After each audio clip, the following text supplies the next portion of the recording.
of power.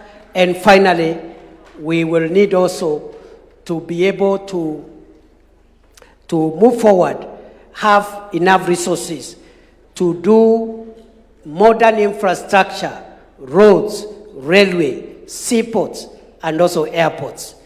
That's why we must build a new airport, and the president is already seized of the matter, and I know in the next 1-2 months, we'll break ground and build a new airport. That is why the president in 2 months will be launching the extension of the railway line from Naivasha, through Narok, through Bomet, through Nyamira, through Kisumu, into Malaba, and into Uganda. That is why, after we do Rironi Mau Summit, the president will lead us again to extend that road in 2 ways. One way through Eldoret to Bungoma and Malaba, another way through Kericho, Kisumu, into Malaba. Rais ni fire, si fire. That is why we are modernizing the Kenya Ports Authority in Mombasa. I've spoken to KPA this morning. Soon the president will go there to groundbreak for a modernization program for Mombasa Port. And we are going to get 41 billion shillings through innovative funding models to modernize the port of Mombasa. So seaports, airports, railway, roads, and energy, and agriculture. If we do that, Kenya will move from the third world to the first world in a generation. Rais, mimi unikubalie niwachie hapo. Hii story ni mrefu. And I wonder, the people who are saying we have not implemented our commitments, I don't know in which country they live. But because today is not the day to respond to those characters, tutakutana nao huko. Juzi wataona ile waliona siku ile ya Mbeere North. Mnaona siku hizi kiburi imepungua pale Mbeere North, walinyolewa na Wamuthende, walinyolewa na Kalinda, walinyolewa niseme nisiseme. Allow me to call 3 other interveners so that we don't take too long. The 2 leaders of majority will have a maximum of 10 minutes each, just to tell us how the 2 houses of parliament have respectively supported the executive to deliver, so that nobody leaves here thinking that it is only the president to take credit or only the executive. All of us have done something. And after they finish, I'll call them in quick succession. Finally, Governor Ses Mbarire, who is the chairperson, the national chairperson of UDA, will come and tell us, also in 10 minutes, what our county governments, both our governors and our county assemblies, have done to partner with the national government to realize the successes that we are talking about here today, so that we live here as one family, knowing that everybody, from the MCA to the senator, to the member of the National Assembly, to the governor, to the president, everybody has contributed to the successes we have achieved so far. UDA ni fire, si fire. Ni noma, si noma. Wacha nione mbwekse ya rais. Kuja wewe Aaron. Wapi makofi ya Aaron Cheruiyot, leader of majority?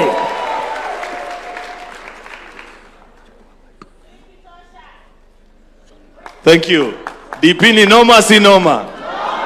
Wapi makofi ya deputy president wetu? Your Excellency, the President, the Deputy, and all the leaders that are gathered here. Listening to that presentation, and particularly coming at this time when we are presenting from the legislative side, we celebrate, first of all, just immediately coming after you, DP, a very important, this is on a light note. It is not part of our assignment, but listening to you, Deputy President, we celebrate the decision of Parliament on the 17th of October, 2024. Because we were conversing there with the Chungwe, and we were saying, what if? I don't want to say beyond that. So even us as Parliament, we have delivered in so many other ways. Your Excellency, I'll present the report of the Senate. First of all, I appreciate that the UDA party, Your Excellency, in the Senate we have 22 elected senators, 22 out of 47. That is a record. 22 out of 47 elected senators and 9 out of 20 nominated. Meaning, you know, sometimes I hear people claim that they are the largest party. We don't claim, we actually are. Because the party that comes second to that has only 16. So there's a huge difference between us and them. And I want to believe that going into the next election, we will grow that number even beyond 22, so that we are able to transact business and do the transformational work that we need to do as a legislature. I want to appreciate the support that we have received from the executive side. We have done our part also. The call of leadership is to rise to the challenges of the day. And many times, we at the legislature, when we receive legislative proposals from the executive, we take our time and share our thoughts, infuse that which we feel will work better for the country, and finally send it over to the president for assent, and it becomes law.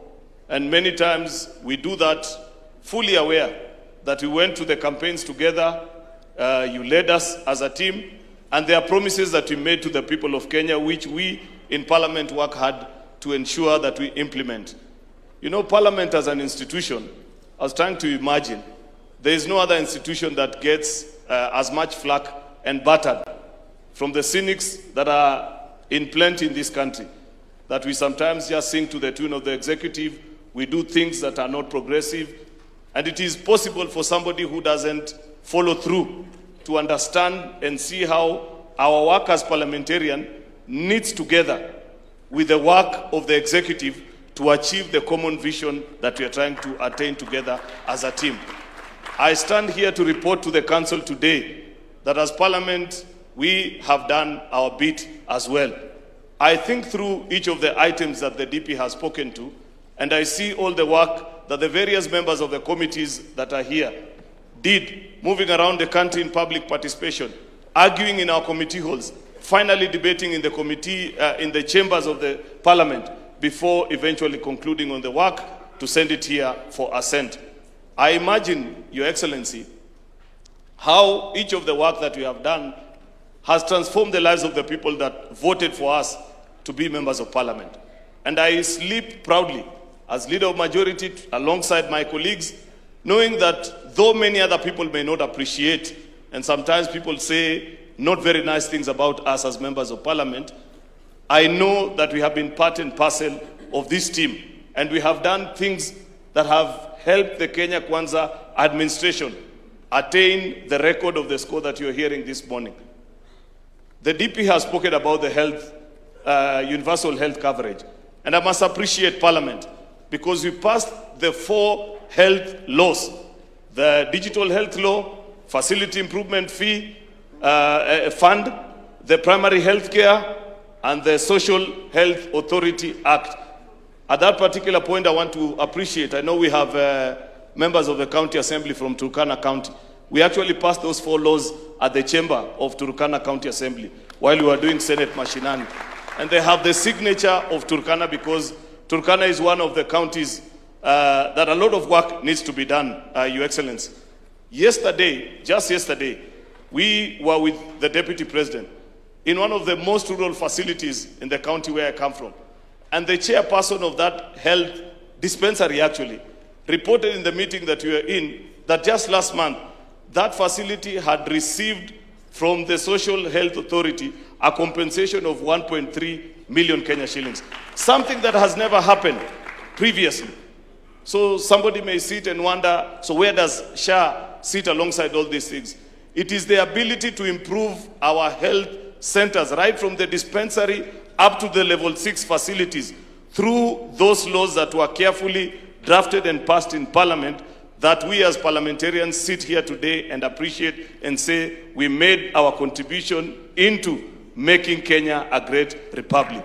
I celebrate you, our colleagues, members of parliament, for the work that you did. The agriculture sector that the Deputy President spoke about here, Your Excellency, there is still work to be done. But today, as we sit here, I know by 2022, when we came, almost all the three major cash crops, for example, which is sugar, coffee, and tea, they needed significant adjustment of the laws that were governing that sector. We have concluded the one for sugar. I know Kimani loves saying that the one for coffee has delayed in the Senate, but I'll be quick to add also that the one for tea is in the Assembly. So we need to conclude on those two. But as it is, Your Excellency, I represent, this is from a personal experience. In the county that I represent in the Senate, we have both sugarcane, coffee, and tea farmers. Because of the transformation that the DP was speaking about, today, back in the day, if you went to a particular town where all the three farmers interact, you could easily tell who is the sugarcane farmer, because they were impoverished, they were in very difficult state. As it is today, the sugarcane farmer actually loans the tea and the coffee farmer. And the coffee farmer is also not badly off. In fact, many times, and I have said this, Kenyans are not very generous with their appreciation of the work that leaders do. But in the last 2 years, in all the public functions that have been, where coffee farmers are in good number, they actually pick the microphone and say, go and pass our appreciation to the president and the government because of the reforms that have been done in the coffee sector. That doesn't happen very often in our society. You know very well that the people we represent sometimes don't appreciate the work that leaders do, but they appreciate because they know what has been done. There is still work to do in the in the tea sector, Your Excellency, and that we shall do because we know we still have sufficient time and the things that we need to do. Quickly, moving on, because I don't want to spend a lot of time on the things that we have done on that particular front. At the level of the county assemblies, and we must celebrate also UDA as a party. I just checked and I confirmed also, though I didn't check this morning like you, Your Excellency. I realized you checked everything this morning.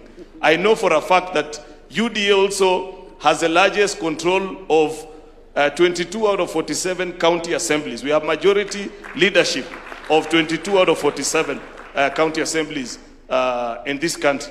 And I know one of the requests that you made here in a previous meeting with the members of the county assembly is to grant financial autonomy to our county assemblies. I am proud many MCAs spoke in that meeting that day, Your Excellency, and they said they find it not proper that they sometimes have to go before the executive of county governments where they have disagreed to beg even for funds for operations. And you did direct that morning and said, Majority Leader, if you still want to keep your job, that situation needs to stop. I am glad to report to this council this morning that that now is a thing of the past, Your Excellency, and we celebrate the work that has been done in that particular regard. Thirdly, I am giving the report on behalf of the Senate. That's a part that I have to do. Overall, listen, my friend, you will get the opportunity during plenary. But just to explain to you, once we do our work as Senate, we send it over to the Assembly for them to conclude on it. There is very little that I can do. You know, unfortunately, much as I am leader of majority, I only lead one house. I don't lead both, and I can't control legislation in the other side of the house. That's why Kimani will come next to give their report. We have concluded on that.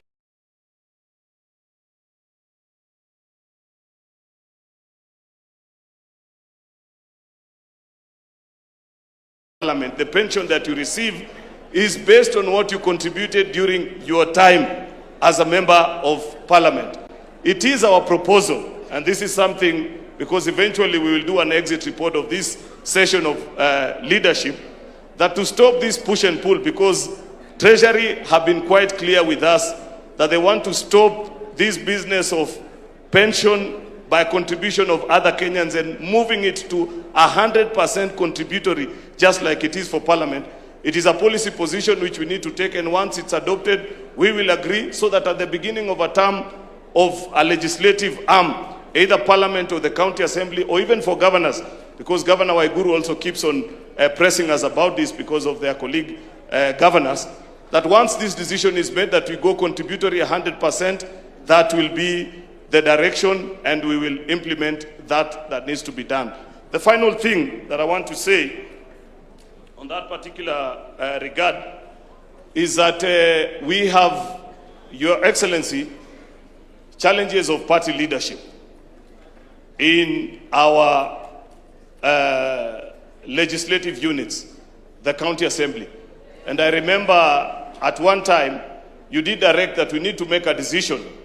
And perhaps during the plenary session today, Your Excellency, because you did guide that this is going to be a consultative meeting, it will be important that we make a decision on how party leadership is attained in our county assemblies, because the Secretary General will report to you that almost on a weekly, if not monthly basis, there are disputes that arise from county assemblies. And it is the feeling of most members that sometimes, due to their proximity, of course, to national leaders, there is control from the county government to a level that is not effective on the executive side towards the county assembly.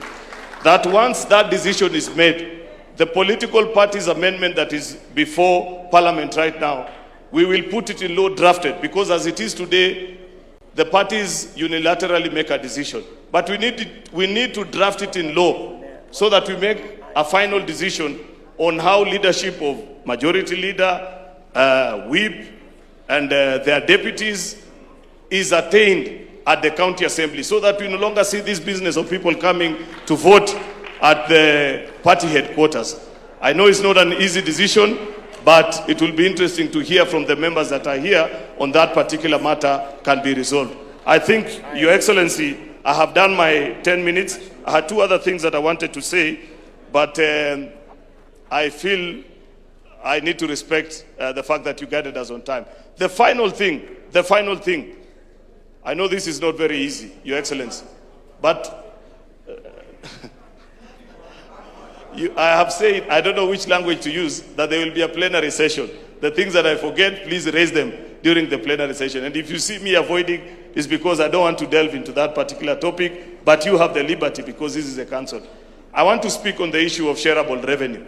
Your Excellency, the Deputy President, you have been a senator before, and you know our perspective on shareable revenue and the dispute that we've always had with our colleagues from the National Assembly on how resources are shared between the two levels of government. While we celebrate that we have moved, actually, it is during the tenure of this administration that we crossed the 400 billion mark. It is the position of the Senate that a lot more still needs to be done. If you see what is being done in our devolved units, you will appreciate, and I know for a fact that we don't have an endless pool of resources, and it's not an easy decision sometimes to decide. But given the balance of power between our House and the National Assembly, I want to argue before you, Your Excellency, today, that in many of the national government projects that are being done today, that there is a correlation between the national and the county governments.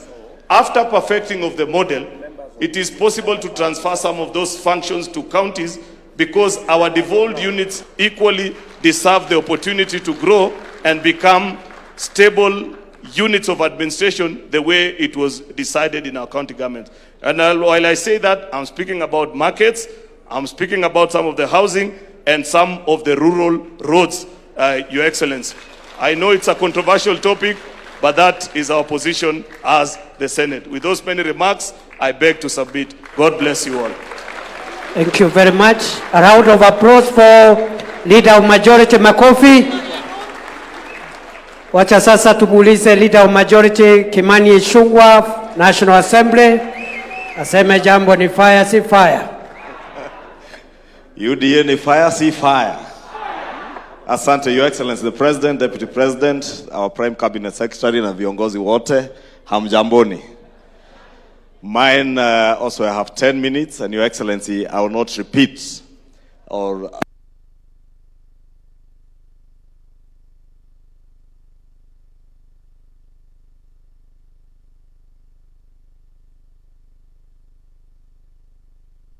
were bicameral processes that we passed in the National Assembly, and many of them being money bills, they had to emanate from the National Assembly and were completed in the Senate.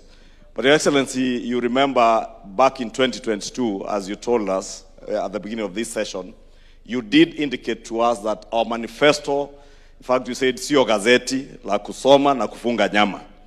And you said, when we christened it, as we were drafting it, the plan, that it was a call for action, and it was a plan of work to be done. And we did commit in our very first parliamentary group meeting, the joint parliamentary group meeting that we had, the very first one here, that the legislature, both houses of parliament, the National Assembly and the Senate, will be facilitators of this plan, and we shall never be disruptive of the executive in their implementation of the plan. And I must take this early opportunity to thank all members of parliament, those in the National Assembly, and our brothers and sisters in the Senate, because indeed they have been very supportive and become facilitative of the implementation of the plan and not disruptive. And even under very difficult circumstances, Your Excellency, the events of June 2024 with the Finance Bill of June 2024, the immense misinformation and disinformation that went into that bill, and the consequences of our actions as Parliament, many people around the country vilified members of Parliament. But the President was very firm. And I remember, Your Excellency, in your State of the Nation address last year, you did indicate that indeed when the history of the transformation of this country is written, Parliament and the legislature of the 13th Parliament, the legislators that sat in the 13th Parliament, will indeed have a paragraph on the story of the transformation of our country. And that transformation, Your Excellency, as my brother Aaron has said, did not just begin with what we committed to Kenyans as we campaigned together on the question of universal health coverage, on the transformation of our agriculture, but moving on now to even what you have called or christened the Singapore dream, or the journey to Singapore. That indeed, Your Excellency, as we put on page 10 of our manifesto, and I had hoped the Secretary General would have shared a copy of our UDA manifesto and the Kenya Kwanza manifesto. Part of what, Your Excellency, you have been speaking to is the establishment of a National Sovereign Wealth Fund and the National Infrastructure Fund that we actually put in black and white on page 10 of our manifesto. And we say that we shall establish a National Infrastructure Bank. We call it a bank in our manifesto, and that is what we are now calling a fund. And I know there are discussions, Your Excellency, on still how to actually implement that as a fund or as a corporation. And why not, for the support of many of these legislatures here in the National Assembly and in the Senate, we will not be where we are today. We can see light at the end of the tunnel because we know we'll be able to actualize that dream of moving our country from a third world to a first world nation because of the commitment and the dedication of members of Parliament who become facilitators of that dream and that plan that we sold together to the people of Kenya. Your Excellency, when last year but one, in 2024, Parliament was heavily criticized and vilified because of the finance bill, you encouraged many of us here on June 25th or 26th when you called us, and together we agreed not to assent to that bill, that with time, Kenyans would come to realize that indeed Parliament was right. And I say that, Your Excellency, because later that year, on the 4th and the 5th of December, and I have said this before, we passed 97% of what was contained in the June finance bill without any incident, Your Excellency, at the end of the year.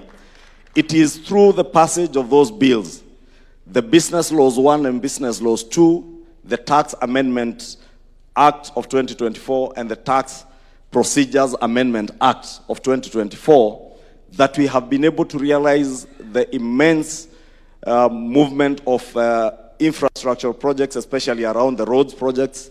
Your Excellency, you remember, right around that time in June, July of 2024, we also amended the RMLF Act that eventually last year we were able to pass a small amendment to that act to help us realize the securitization program that enabled the administration to raise over 175 billion shillings that is helping us to move forward many road contracts that had stalled. And all of you are aware that we had road projects that had stalled in our constituencies, in our wards, from way back as 2015, 2016. And those road contracts today are ongoing, courtesy of the changes that we made to the RMLF Act and securitization of part 5 shillings out of the 25 shillings that is there in RMLF. Your Excellency, the health laws that we passed in 2023 is what Honorable Aaron was speaking to, and the Deputy President has spoken to it, on SHA, or the Social Health Authority, and how that has helped to actualize the dream for universal health coverage. And there are stories of the success of SHA today, Your Excellency, courtesy of the resilience of these members of parliament, MCAs and our governors who have helped us also to roll out and encourage Kenyans to register. That indeed today across the country, Kenyans are not being, we are not pleading as we were pleading before with Kenyans to register in SHA. They are the ones through word of mouth who are encouraging each other to register for SHA to be able to benefit from universal health coverage. Your Excellency, we have also supported in a big way the agricultural sector that and the reforms the Deputy President spoke to, whether it's from the sugar levy, the 4% that we put in 2023, 2024, and also, Your Excellency, in many supplementary and annual appropriations bills, we have ensured that we are appropriate resources to all the programs in agriculture, in energy, in roads, that will ensure that we're able to roll out that development program that we have for our country. And I must be very appreciative, Your Excellency, that we have never, as a leadership of the House, had any problem with any of our members.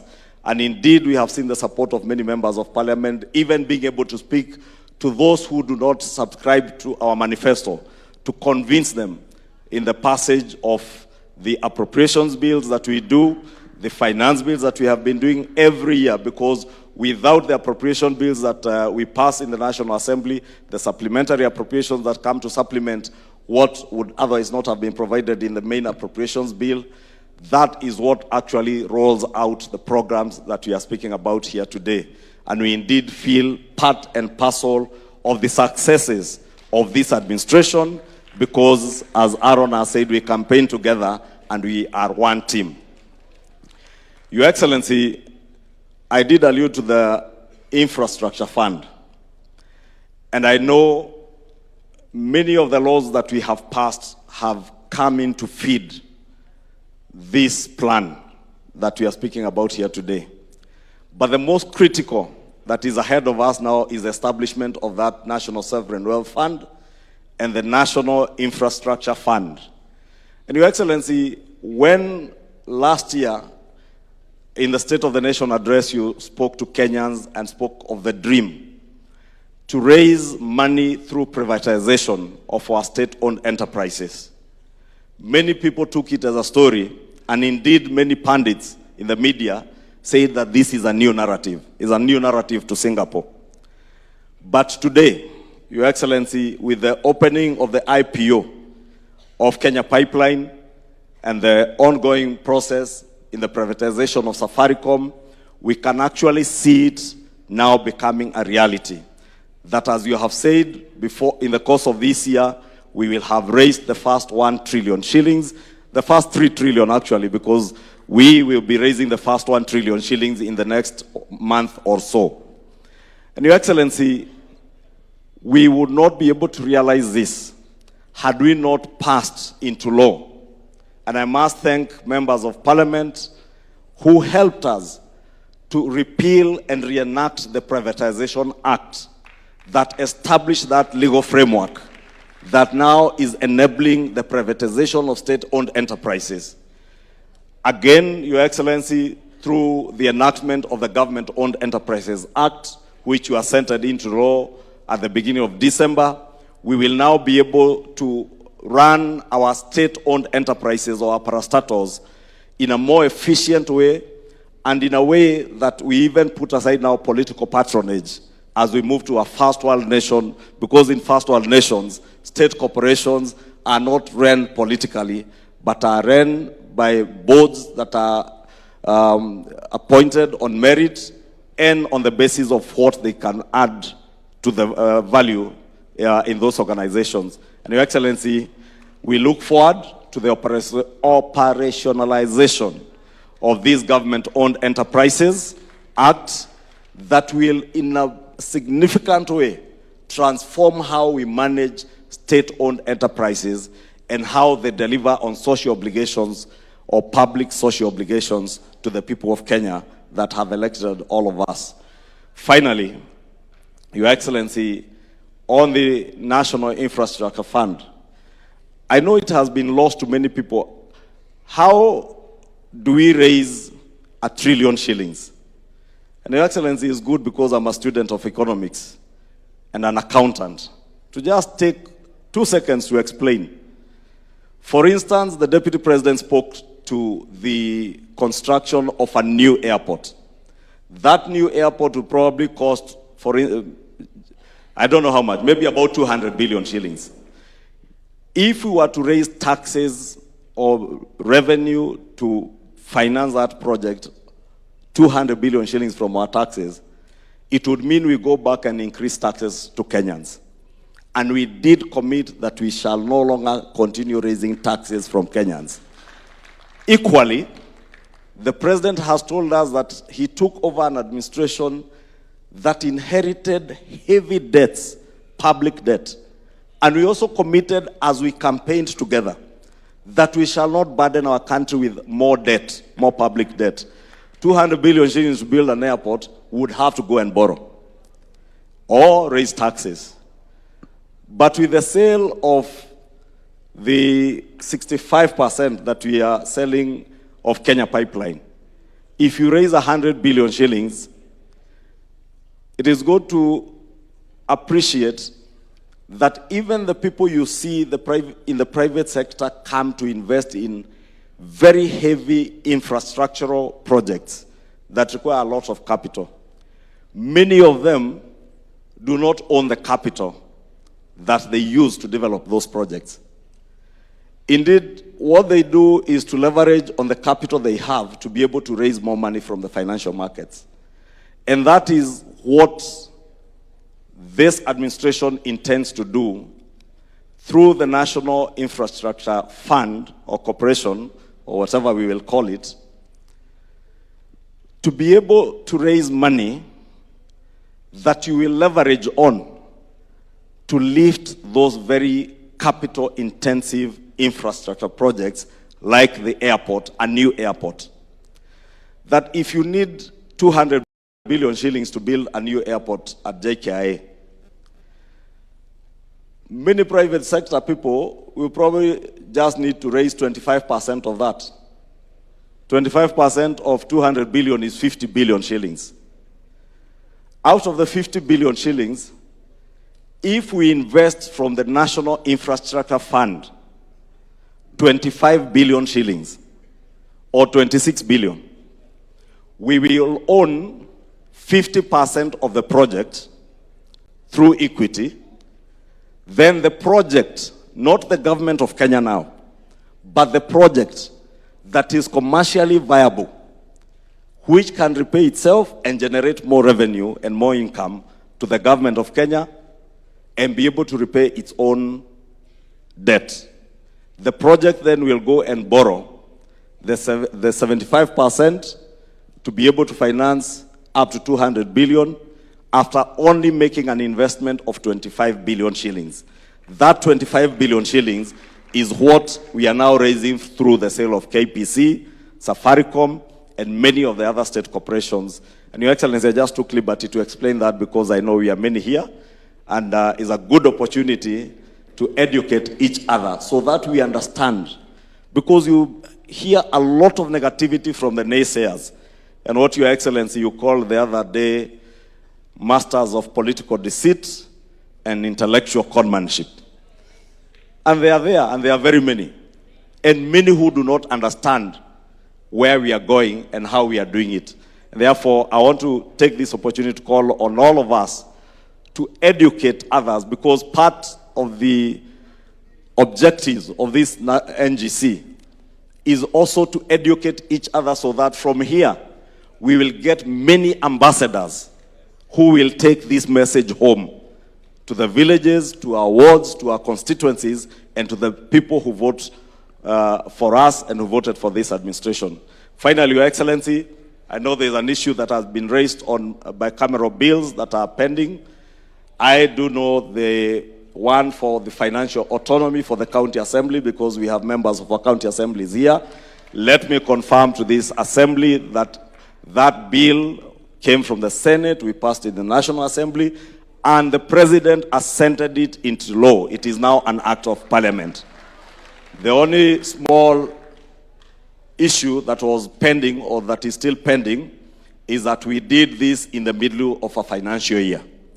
And therefore, there was no way of going back in the financial year, because it would mean that we go back, redo our division of revenue, the CARA bills in the Senate, go back to the county assemblies, you redo your budgets.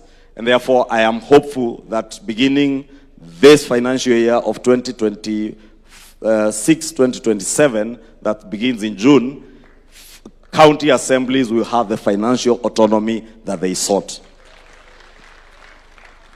2 is on pensions, both for governors and members of the county assemblies. Those bills are still pending. We are waiting for some consultation with the National Treasury, and more so because Governor Igoro has been asking me about this every day,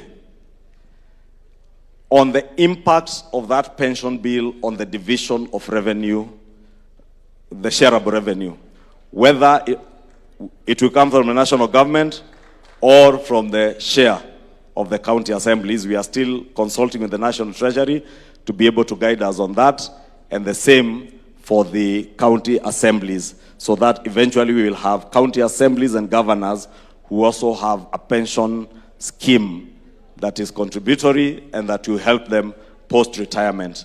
With that, Your Excellency, I think I can also stop there. If there are any other issues that we have left out, we can handle them in plenary. Thank you, and God bless you. Thank you very much. Makofi kwa leader of majority. My sister Cecily Barire, make it brief. I know you are normally very brief. And then before she takes over the podium, after Cecily Barire, I'll ask the chair of the MCS caucus. I'll give him 5 minutes so that we can be represented, all of us, to say something in 5 minutes. Please make it brief. Says Mbarira, fire, say fire. Thank you very much, Your Excellency, the party leader. All protocols observed. I'm here to make a presentation on behalf of the Council of Governors on what it is the county governments have done towards implementation of the plan. And I think a lot of it has already been talked to by the fireman himself. And so, Your Excellency, unlike the fireman, allow me to refer to my notes once in a while as we ensure we give the right figures. Sir, you have all heard that the universal health coverage can only happen through the county governments because health is devolved. And so after the National Assembly and the Senate passed the Health Act, we had to come up to enact the Facility Improvement Fund, FIF, and so 42 counties have enacted the FIF and 5 at advanced stage of enactment. And this has truly helped us in making sure that we implement the universal health coverage as per the plan. Further, we have partnered with the national government in ensuring that we have the 107,831 community health promoters who we pay half of the stipend, and want to appreciate the role that the MCAs have played at the county assemblies in ensuring that we continue to give enough resources to keep these great people, the CHPs, in the field every day. So we also want to appreciate that the national government continues to keep the CHPs also paid from the national government, and that we are able to ensure that they have their kits fully equipped to be able to do their work. On SHA, Your Excellency, I'm happy to report that together with the county government and national government, we've been able to register 28.34 million Kenyans across all the counties, and we want to continue to ensure that more and more are registered on a day-to-day. Many counties in our 16,500 facilities are in a continuous registration of the members of SHA, and we are happy with the development. Cumulatively, our county public health facilities have submitted claims totaling to 28.78 billion, Your Excellency, out of which, and it's important that people hear this, 28.7 billion claims from our county health facilities, and out of that 16.79 billion, which is 60%, has actually been paid. We are asking, and out of that, about 2.7 of the balance has been rejected, but we are asking, and out of the 2.7, 1.9 has been resubmitted after doing what needed to be done. So we are asking, Your Excellency, that the balance amount of our claims be paid out so that we can continue to offer services. Sir, another area that has really been a big success is provision of maternity services. And this I'm saying because there was the belief that what was there was more superior than what we have now. But I want to say that we are now having more mothers benefiting from SHA maternity services. And in the last summit, we were able to include level 2 facilities into the reimbursement of SHA, because before, if a mother delivered in level 2, SHA was not reimbursing, but we are now happy it's happening, which means more mothers are benefiting. On the National Equipment Service Program, NESP, you remember before we had what was called the Medical Equipment Program, and that program was a very big failure. Why was it a failure? It was a failure because, one, the county governments were made to pay a lot of money for this equipment, and when it came to maintenance, there was always a push and pull between us and the service providers and the vendors to make sure that these equipments were working. Your Excellency, we want to thank you because through the National Equipment Support Program, currently 40 counties in 121 county facilities and 6 level 6 facilities are benefiting from this program with 6.1 billion Kenya shillings worth of equipment. Also, 75 equipments are being installed in various county facilities across the country, and the program has offered over 232,000 services since its inception in March 2025. A total of 80 officers from all the counties have been trained on the funds flow model virtually. We are happy that SHA has cleared invoices in 16 facilities and 3 lots amounting to over 346 million have been released. Under urban infrastructure, we do have a program called the Kenya Urban Support Program that is funded by the World Bank, And under it, we have done 202 kilometers of urban roads, 171 kilometers on non-motorized transport infrastructure, 5,250 parking spaces, and 192 kilometers of storm water drains, and 31 kilometers of sewer lines. This we work closely with the national government. And also we have the Kenya Informal Settlement Improvement Program in 37 counties that is working towards ensuring that 95 settlements are upgraded in terms of infrastructure. In agriculture, Your Excellency, we are happy to report that we continue to provide the last mile distribution of fertilizer to our farmers, and we are happy with the partnership that we are having. We would like to request that this fertilizer, a lot of the farmers want to get it through their cooperative societies, and there's need to relook at the entire architecture of how that fertilizer is distributed, so that we can be able to distribute it through the coffee, tea cooperatives that are there on the ground. In terms of the dairy, out of the coolers that we've been told that have been distributed, we are happy that the county governments have worked closely with the national government to ensure that these coolers get to the farmers. We are happy with the progress so far, but we are requesting that you continue to give us more coolers because the demand is getting higher and higher as we move on. As the county governments will continue to ensure that the cooperative societies are well trained, they are strong enough, and that there are facilities where these coolers can be installed.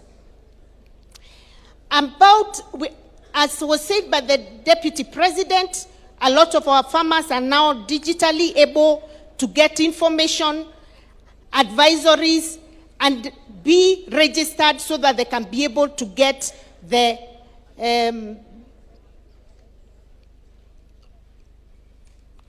fertilizer.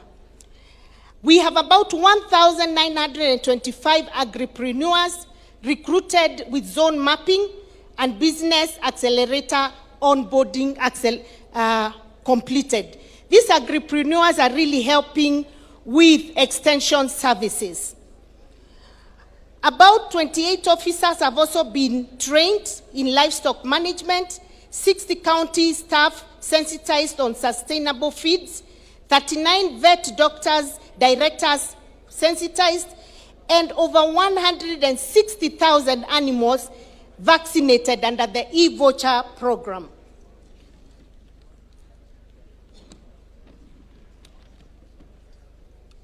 We also want to say that we've worked closely with the national government in terms of market infrastructure. There are over 400 plus markets that are going on right now in the county are being done in collaboration with the county governments. We are providing the land and the management of those markets once they are complete. We appreciate that. Over 860 circles have been mapped out across the counties, one circle per ward, especially in the counties that are benefiting from the NAF CDP. County governments have successfully vaccinated 10.1 million animals and conducted 369,000 AI and distributed 1.6 million chicks. In trade, I did mention the markets, but let me talk about the CAIPs, the County Aggregation and Industrial Parks. Already 35 counties have commenced the construction. Most of the CAIPs are at advanced to mid-level stages across the participating county governments, the 35 of them. And I want to say that we are proud to say quite a number are almost in completion, with Meru leading at 99.3% completion, followed closely by Embu at 88%, Garissa 88%, Kirinyaga 86%, Migori 85%, Wajir 80%, Kisii 80%, Busia 79.2, Machakos 74, Kwale 69%. We want to thank His Excellency the Deputy President, who has provided leadership in ensuring that the first 11 counties will be able to be operationalized between mid-year 2026 to end of 2026. There's some moderate progress also happening in various other counties. Homa Bay, Bungoma, Uasin Gishu, Kakamega, etc. And we are very, very grateful. We have also, each country has been able to look at, identify their value chains and come up with an implementation plan. And that is work we are doing very closely with the county, with the national government. In the area of blue economy that I think you all heard, there's a lot of work going on.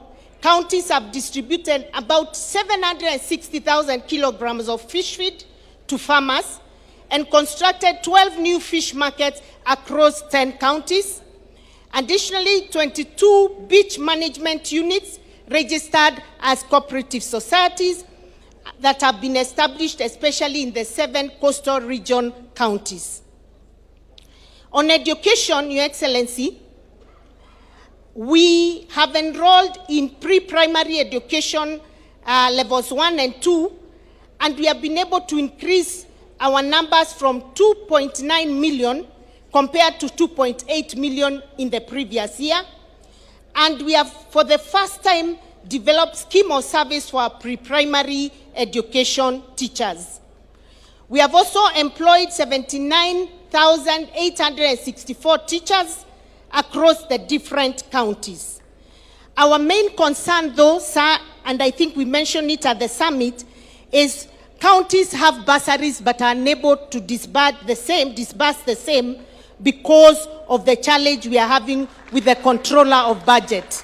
We kindly request that you consider helping us to be able to handle that matter so that we can unlock this big problem.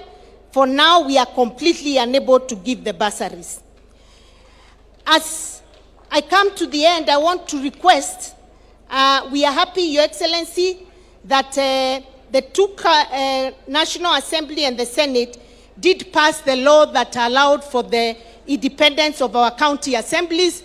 And I want to say, as a Council of Governors, we were in full support of that. We feel it is the best way forward. But we want to request in the NADCO report, Your Excellency, other than pensions, there was also a request to institutionalize the ward fund, just like the national government, the CDF fund and the GAF. So we are requesting that this be expedited so that these MCAs can continue to do the great work they are doing through their ward fund.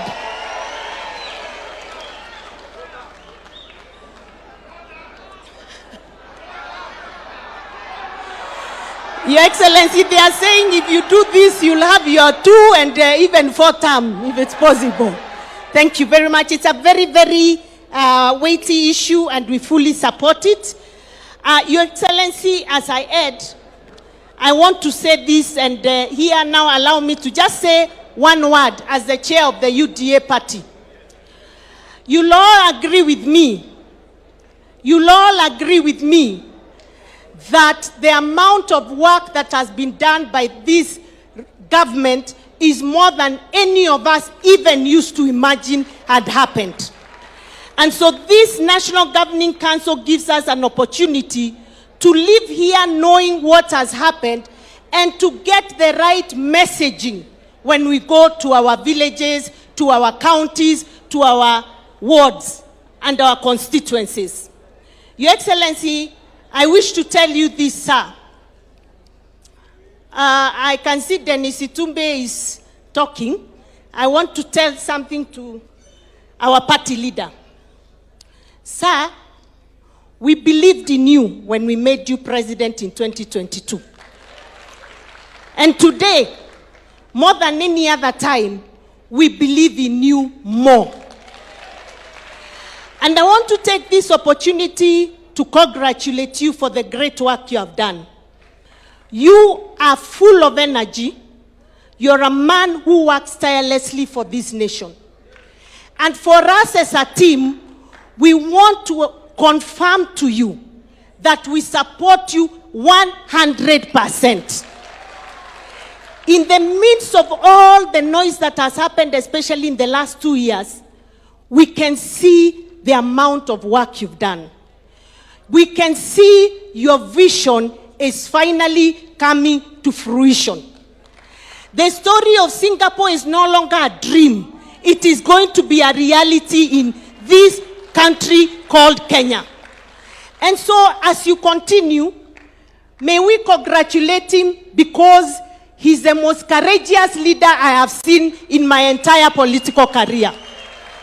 Courage to be able to make political and policy decisions that he knows will help the country in the future, even if in the short term it is unpopular.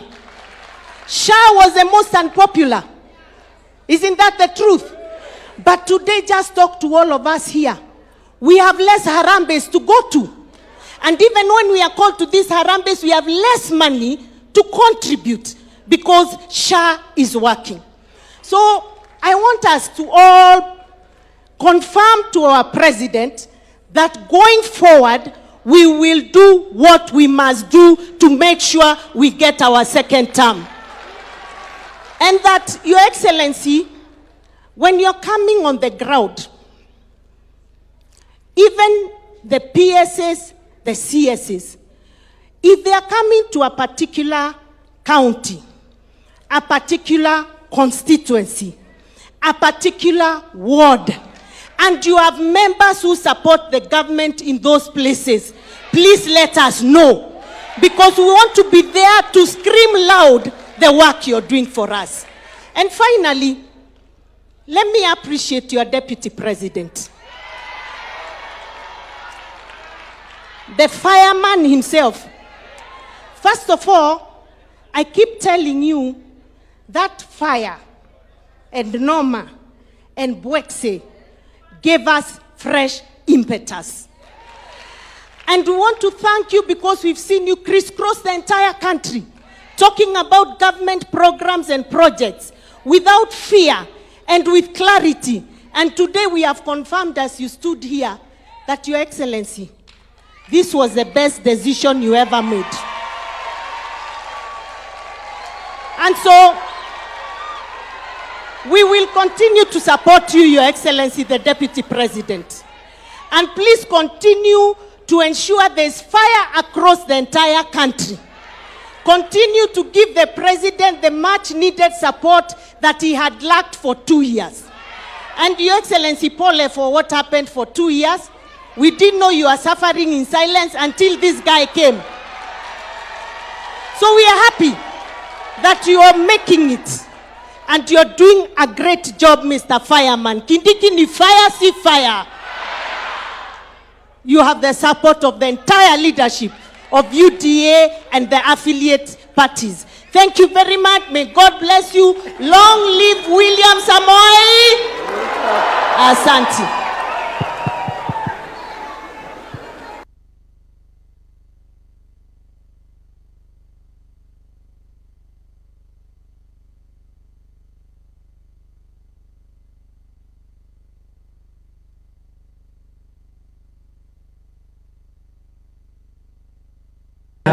As the President will guide us to conclude this very long but important agenda. Endelea tafadhali. Hata wewe ni fire. Asante.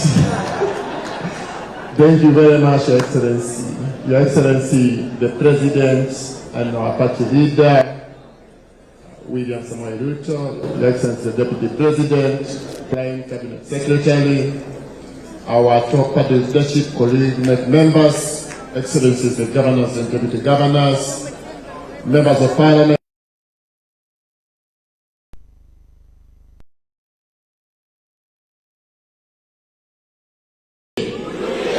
Harambe! UDA! Kazi ni kazi. Kazi ni kazi. Hapo sana. By heartily congratulating you and thanking you very much, Your Excellency. You know, of all political parties in the Republic of Kenya, it's the UDA which have the highest number of MCAs in its top making organ, the neck. We are 6 of us, Your Excellency. Thank you very much. Your Excellency, I want to thank you because, as has been said here, already you have signed the autonomy bill into law. Now, we want to beg you, and I say this on behalf of my colleague MCAs.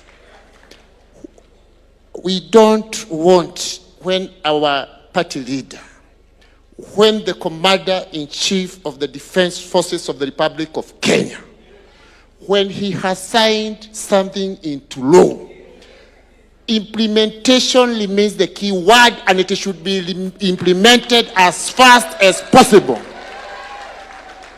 Your Excellency, these colleague MCAs, they've requested during the past, and they still insist every time we are conversing, they say when they talk about World Development Fund, it's not money that goes to their pockets, but money that goes to the citizenry in their wards. Your Excellency, because our MCAs ndio jeshi yako ya ground. Sisi, we are not demanding, Your Excellency. You are our boss. We are humbly requesting, ikiwezekana, hawa jeshi yako ya mashinani, they see World Fund kabla tufike kukukampenia huko bele. Your Excellency, mambo ya basali imetajwa hapa. Sisi kama jeshi yako ya mashinani, ni vizuri tukujulishe, na komptrora wetu pia asikie hili. Hii pesa ya basali, saa hii, kuna watoto wanapata matatizo huko chini. Kwa hivyo hiyo pesa ya basali nayo irudishwe, county ziruhusiwe, basali ipeanwe pale kwa ward. Your Excellency, nikienda kumalizia, kuna hii mambo ya empowerment imekuwa hapa na pale na wajumbe wetu. Ikiwezekana, jeshi yako ya MCAs wanataka kupeleka empowerment kwa ward zetu, ndio wakipeleka pale wanasema William Ruto ni 2 term. Na hata kuna wengine wameanza wanasema Professor Kindiki ni 4 term. Hiyo yote jeshi yako iko tayari kufanya. Nikimalizia, we thank you very much. You know, Your Excellency, you rightly keep observing, you have a deputy who is a professor. And the professor is the person in charge of devolution. I want to finish by quoting 2 of his statements. Number 1, tukiwa kule bele, because your re-election campaign, Mr. President, will be built on this.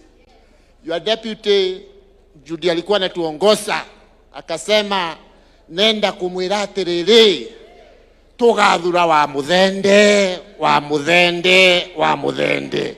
Na wa muthende akapita, Your Excellency. Ya pili, nikimalizia, akasema, wewe Goliath, siku ya Alhamisi tutakumalizia. Na hata siku ya leo tunasema hivi, wewe Goliath, umetusi huyu rais wetu sana. Umemuita Kasongo, mwaka ujao tunaonana na wewe. Ukatusi huyu deputy president wetu, ukamuita soprano wewe. Na huyu ni professor. Huyu ni professor. Next year, wewe Goliath, tunakuangusha chini. William Ruto ni 2 term. Asanteni sana. Oh, la la. Fire, see fire. Mimi naomba, because what I want to do now, so that we make progress, His Excellency the President will come and summarize for us this agenda, and also we make a resolution. And the other 2 agendas are shorter. This was the longer one. but it was the most important because it was about our scorecard, our work as a party and as a government. So I want, before I call the president, please stand up and stretch out kidogo. UDA ni fire, si fire. Nikisema UDA, mnasema UDA. Kazi ni kazi. Kazi ni kazi. Rais ni fire, si fire. Aya, tafadhali tunaweza keti. Huyo deputy wangu ni fire, si fire. Wamesema ni fire sana. Basi naamini ya kwamba sisi zote tumesikiza kwa makini scorecard ya serikali ambayo imeundwa na chama yetu ya UDA na marafiki zetu. Na kabla sijaendelea, kati yetu tuko na marafiki ambao wametembea na sisi hii safari. Wameungana na sisi katika kuunda serikali ya Kenya Kwanza. Hata wale hatukuungana na wao katika serikali ya Kenya Kwanza, baada ya uchaguzi wamekuja na tumeshirikiana na sisi, na kufaulu kwetu pia wamechangia sehemu kubwa. Tuwapigie makofi jameni. Tuko hapa na wanachama wa chama ya Ford Kenya, wapigie makofi. Are they here? Wanaweza kusimama? Some of them are there. Tuwapigie makofi. Thank you very much. Tuko hapa na wanachama wa chama cha Chap Chap wako kati yetu, tuwapigie makofi. Hapa tuko na wanachama wa chama ya Jubilee ambao wameshirikiana pamoja na sisi, tuwapigie makofi. Asanteni sana waheshimiwa. Tuko hapa na wanachama wa CCK, sijui kama wako humu ndani, kule nyuma, wapigie makofi. Tuko hapa na wanachama wa UDM walimeungana na sisi, tuko na Gavana Mahmud hapa na viongozi wengine kule nyuma. Asanteni sana. Sijui kama kuna chama ingine nimesahau. Tuko na Wiper, wale wamekuwa katika chama cha Wiper wako hapa, wapigie makofi.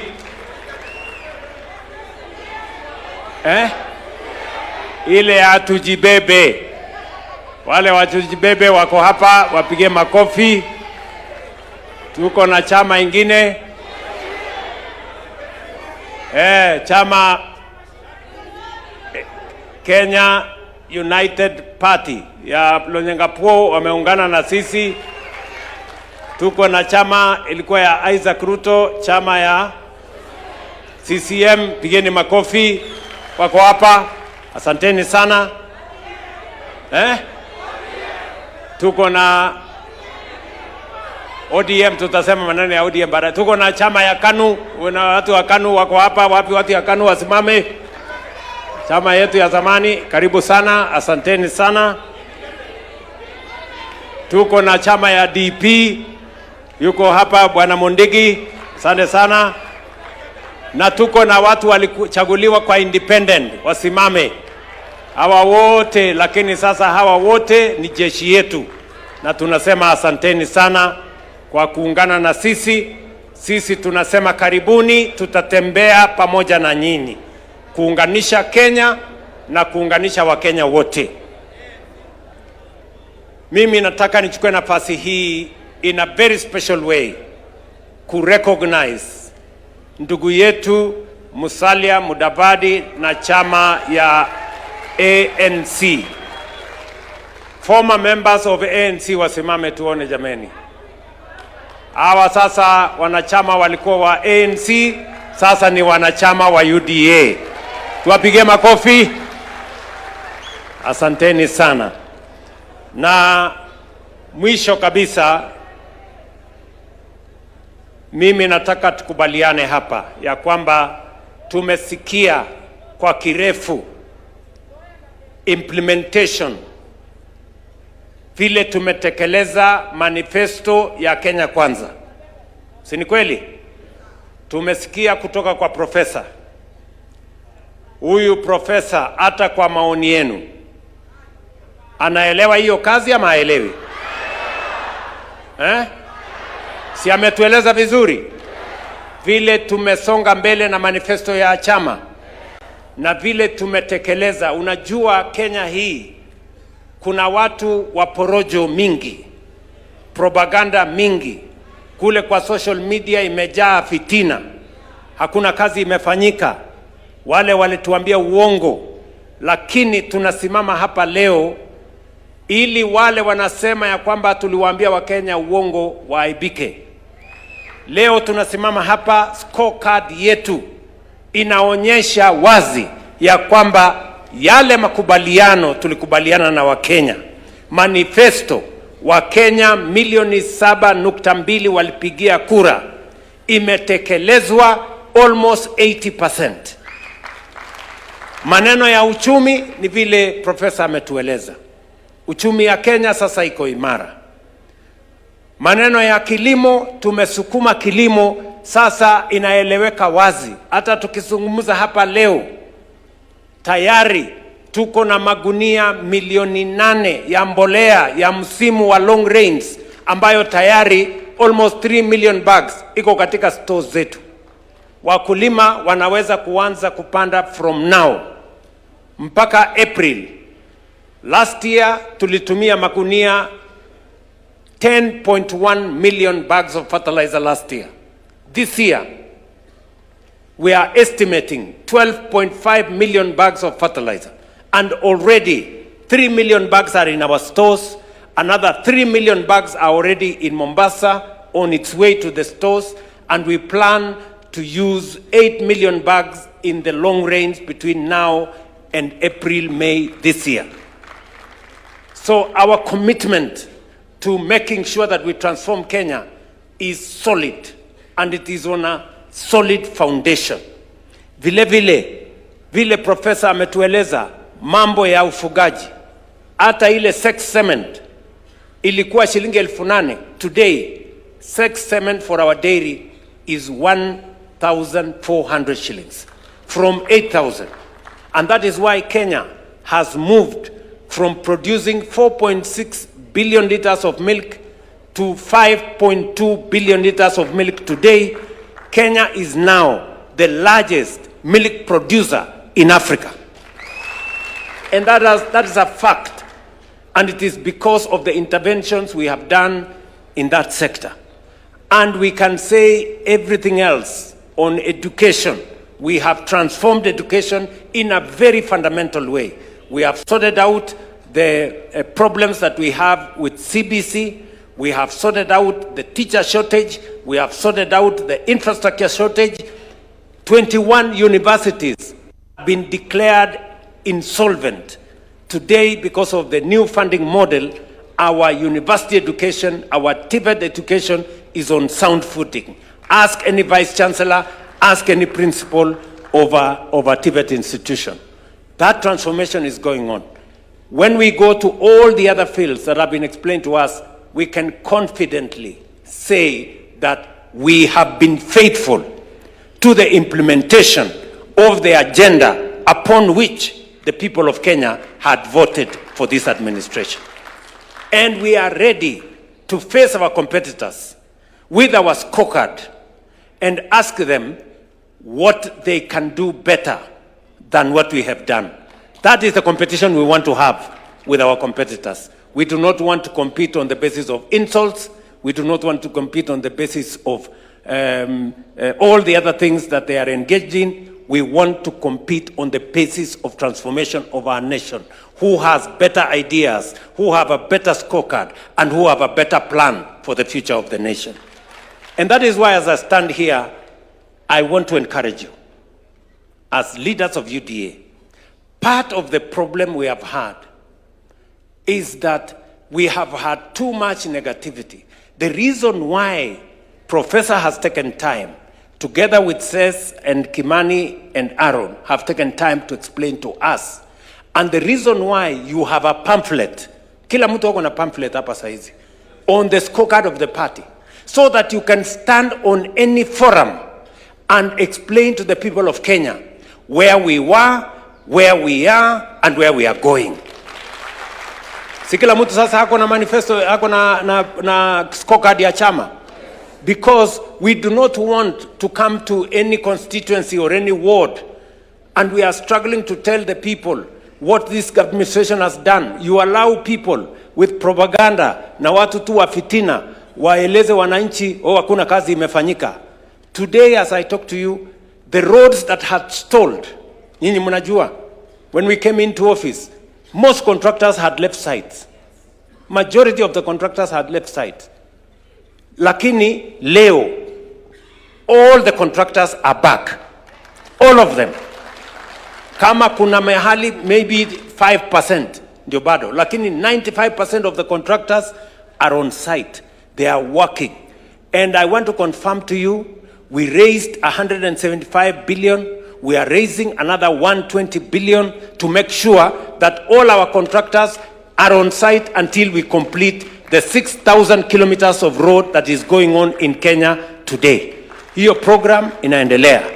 Program ya kwa mfano, nimeona dada yangu wa Mushomba yuko hapa. Pigeni makofi. We had a big problem with Mau Mau roads. Si ni kweli? And that was the quarrel wa Mushomba had with me. Maneno ya Mau Mau roads. And I want to say, when we came into office, only 20% of Mau Mau roads, only 20% of Mau Mau roads had gone on. About 600 kilometers of Mau Mau roads, only 20% had been done. Today, most of those roads are either 50, 60, 70% complete. And all contractors are on site. This year alone, we have allocated 2 billion shillings for Mau Mau roads. And we want to make sure we complete all the Mau Mau roads before 2027. So that we make sure that we can keep our promise to the people of Kenya as we spread road infrastructure across the Republic of Kenya. Tuko pamoja jameni? There was no way we were going to do all this when our economy was in tatters. And that is why we took time to consolidate our economy, to make sure that we make the right decision so that we can stand on a firm footing to drive our development agenda.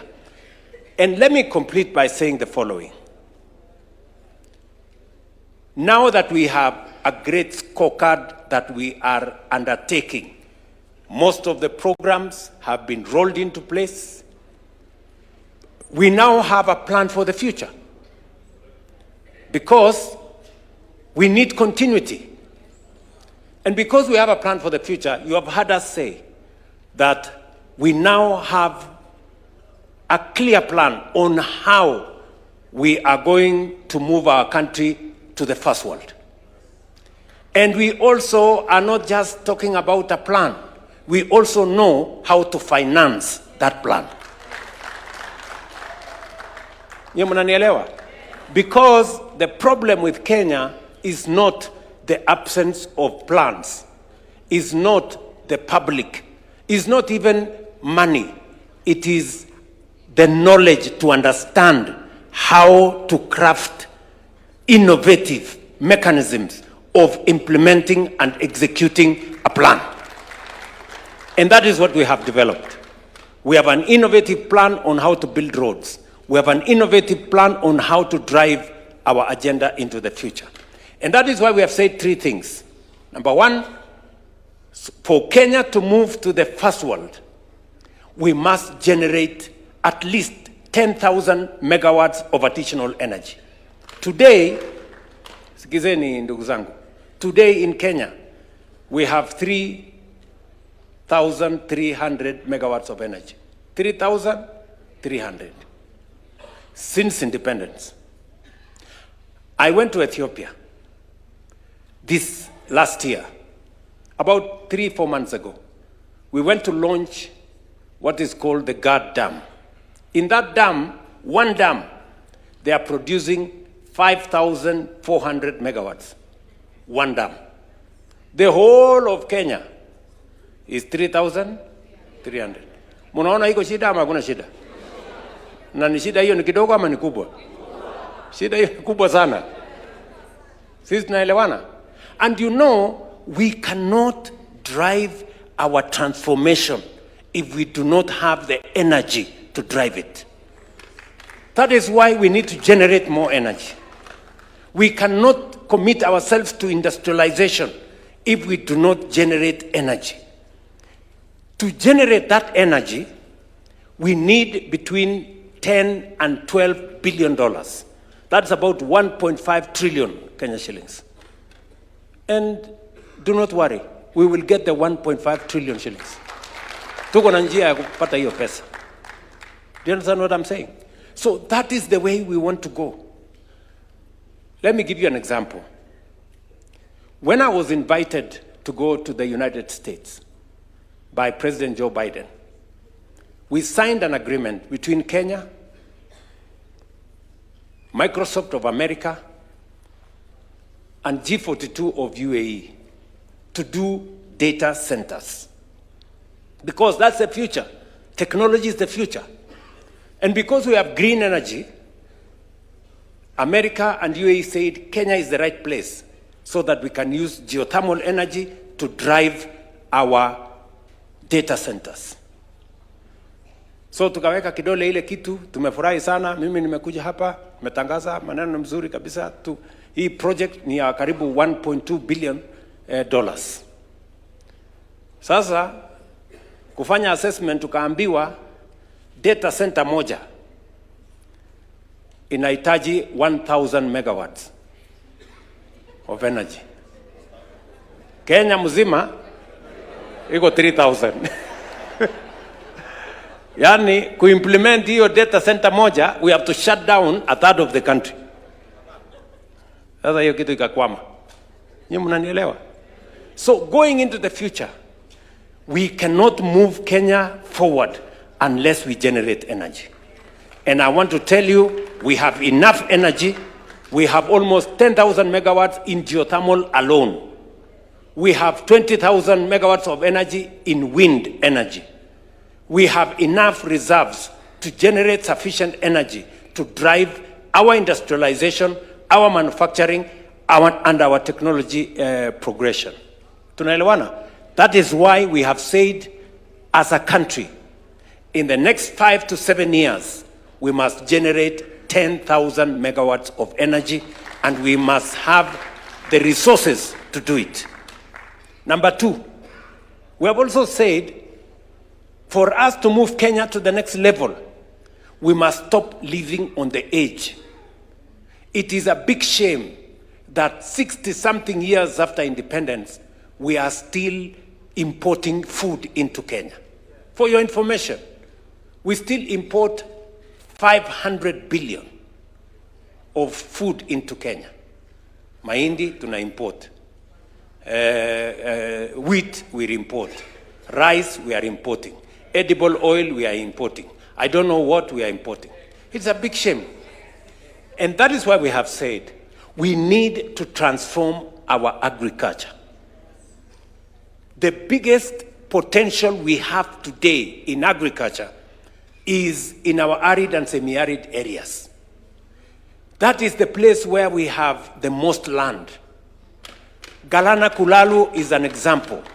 Many of the other areas is an example. That's why we have said we must build 50 mega dams, 200 medium-sized dams, and close to 1,000 other micro dams. Why? So that we can bring 2.5 million acres, additional million acres, into production.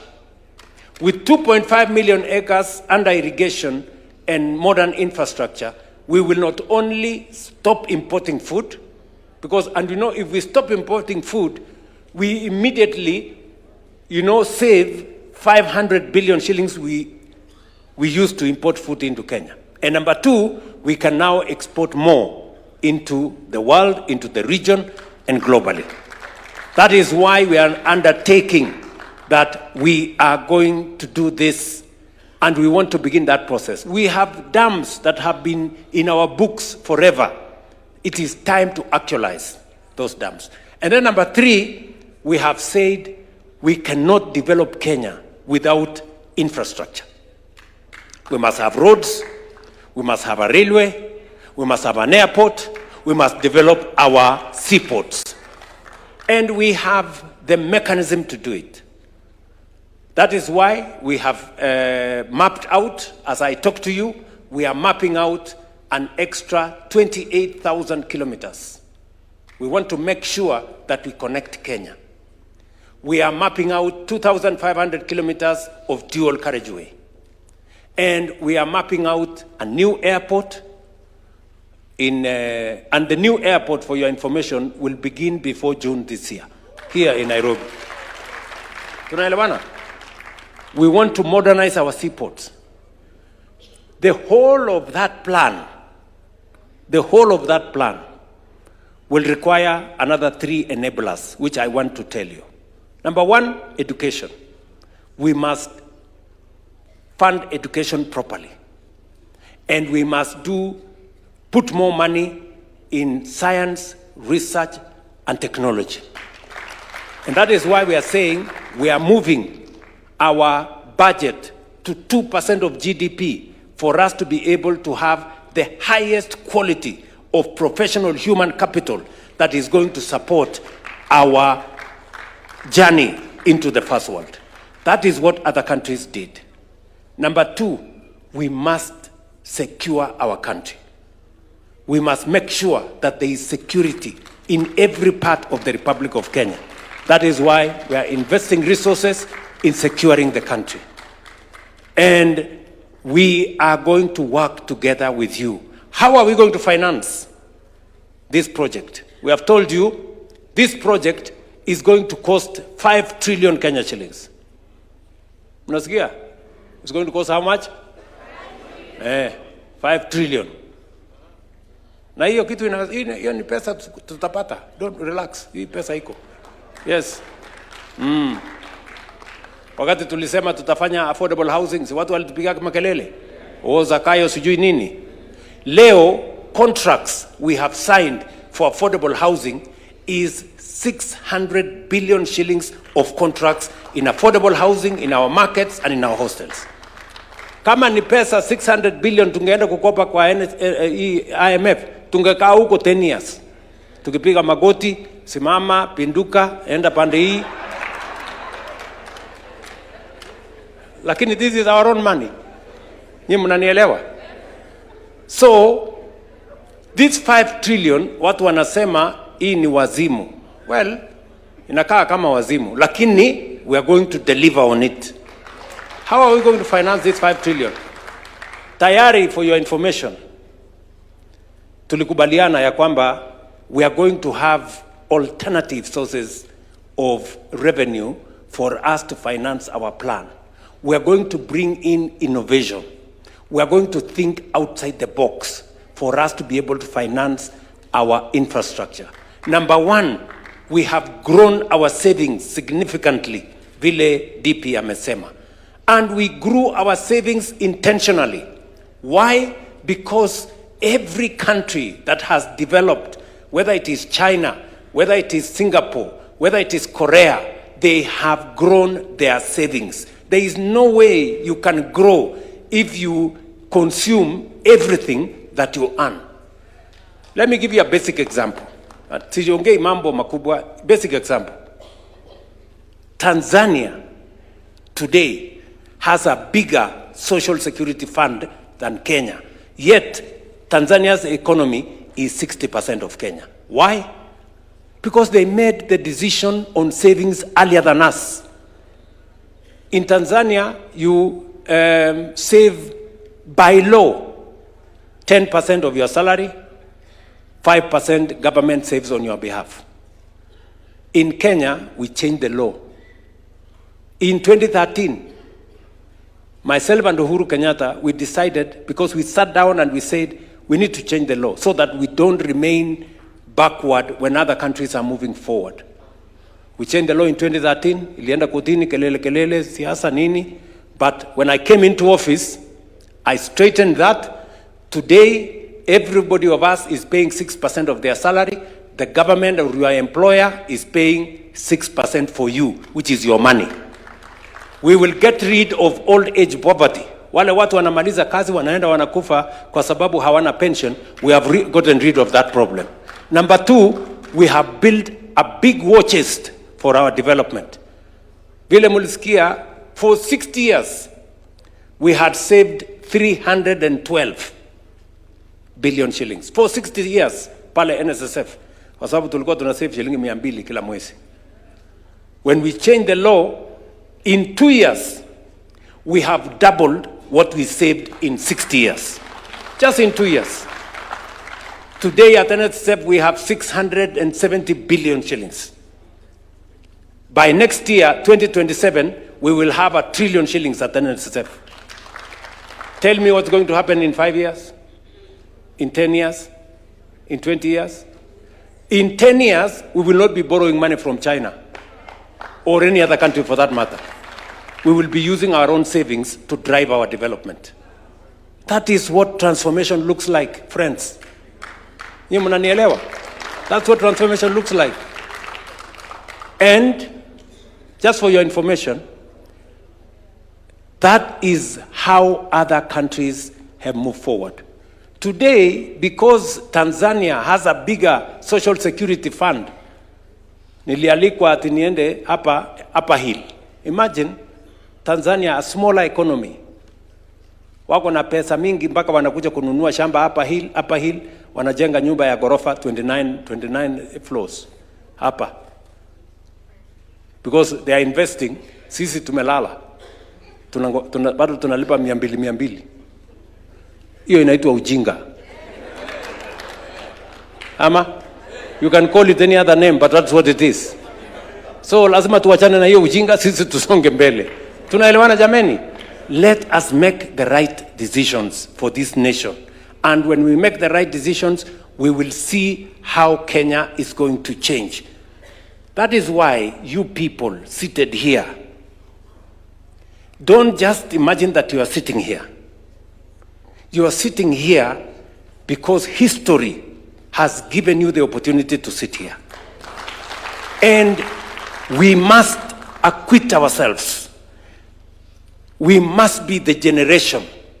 We must be the leaders that finally made Kenya the Kenya we all want it to be. Please, I want to beg, I want to ask of you. Nyinyi mnanielewa? And we can change this country in our lifetime. Mukisikia professor akisema in a generation, we can change this country. In the next 30 years, Kenya will be a first world country. Mungu atujalie. Inshallah. Ama namna gani, my friends? Si tuseme hivyo? And how are we going to do it? Already, I told you, we are going to find the resources. Today, as I talk to you, we have an opportunity to buy, as Kenyans, we have an opportunity to buy shares in Kenya Pipeline. Each and every one of us here, we have an opportunity to buy shares in Kenya Pipeline. Kenya Pipeline is not going to go away from Kenya. It's only that we will raise the money and let Kenyans own. It is part of democratizing ownership.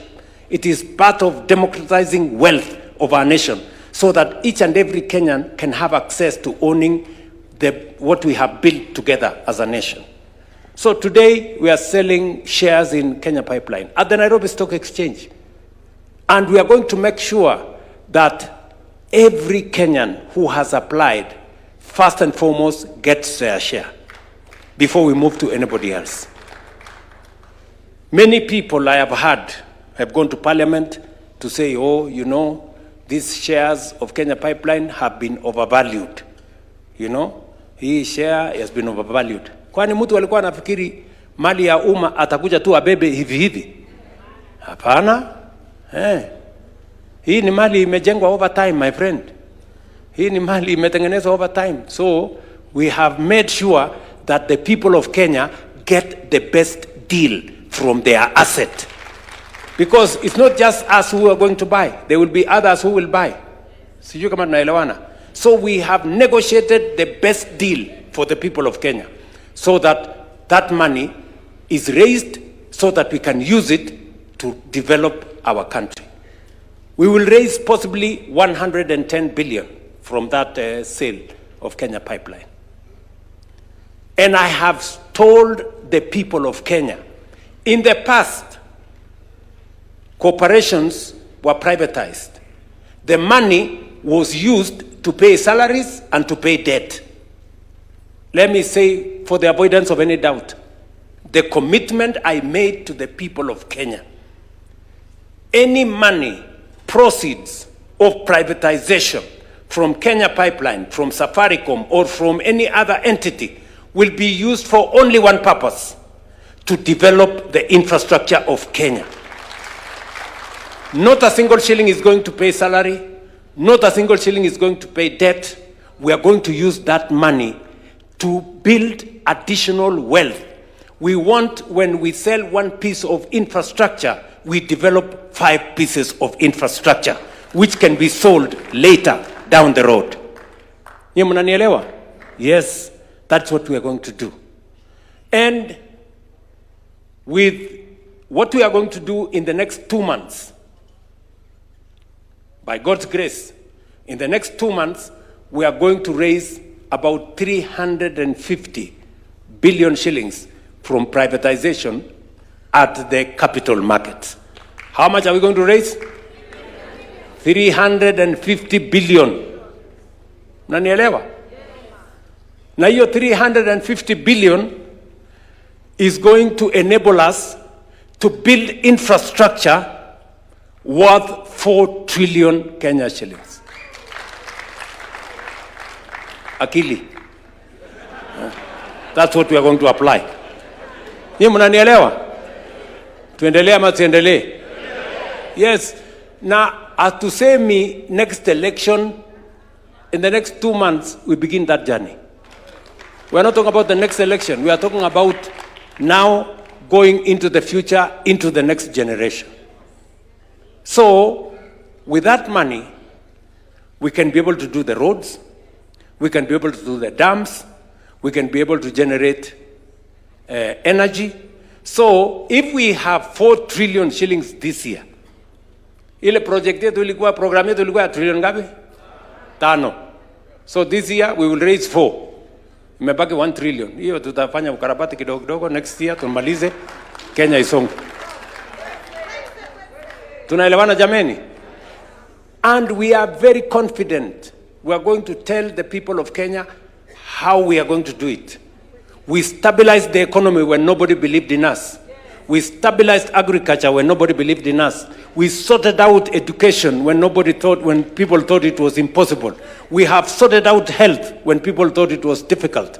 We are going to move Kenya from a third world country to a first world country in this generation. And that is why this meeting is important.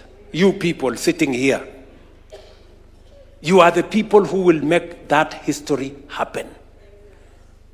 Tunaelewana? And that takes me to the next 2 items, and I want to take both of them together. The next 2 items is our party elections and the negotiations between UDA and ODM.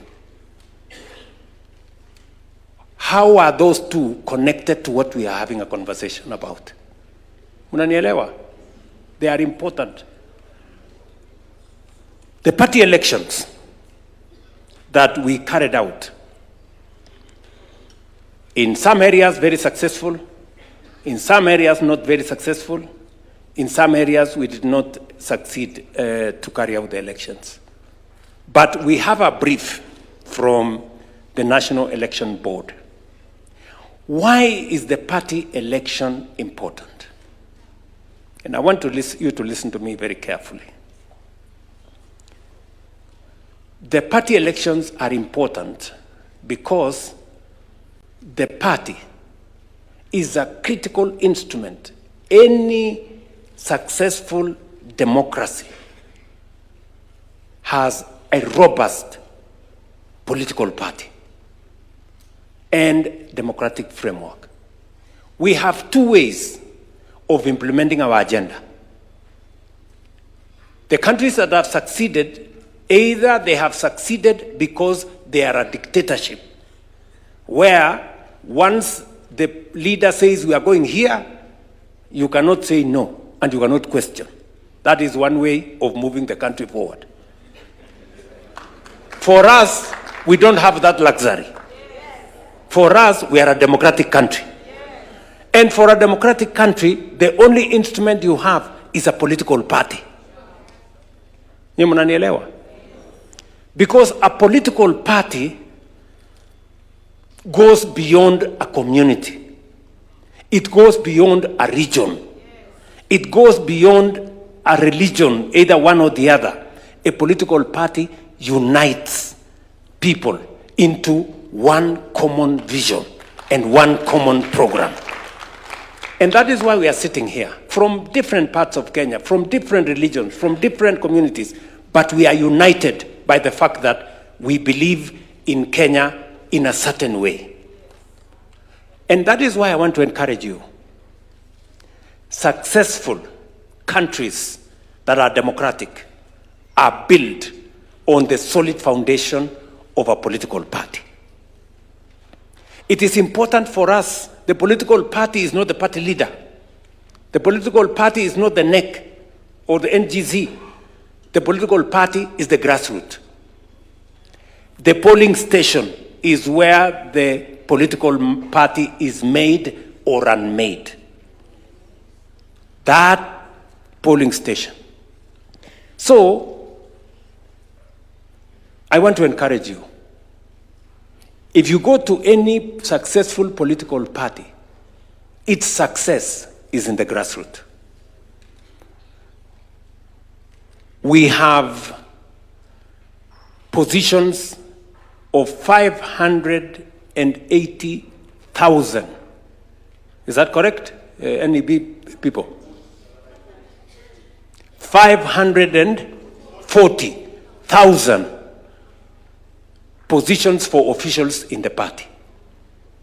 20 people per polling center.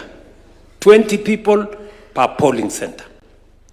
We carried out elections the other day. And many of the senior leaders here, members of parliament and MCAs, did not even bother to participate. Very few people participated. I give credit to Kirinyaga and Bomet. At least in those two counties, we saw many members come to participate. But in other counties, the participation was very low. You find 50 people came to vote in a polling center. 20 people came to vote in a polling center. 15. Tell me whether if 30 people came to vote in a polling center, do we say that election went well? Yes. So we have instructed the NEB, any polling center where less than 50 people voted, we repeat. Any polling center where less than 50 people voted, we do what? We repeat. And please, I want to ask you as leaders, the grassroots is very important. The grassroots is very important. I want to encourage us here. Go and become chair of the ward in your county. Those are the people who are going to decide for the party going forward. Nominations will be decided by the party going forward. Whether it is nominations of MPs, nominations of county assemblies, they will be decided by the party.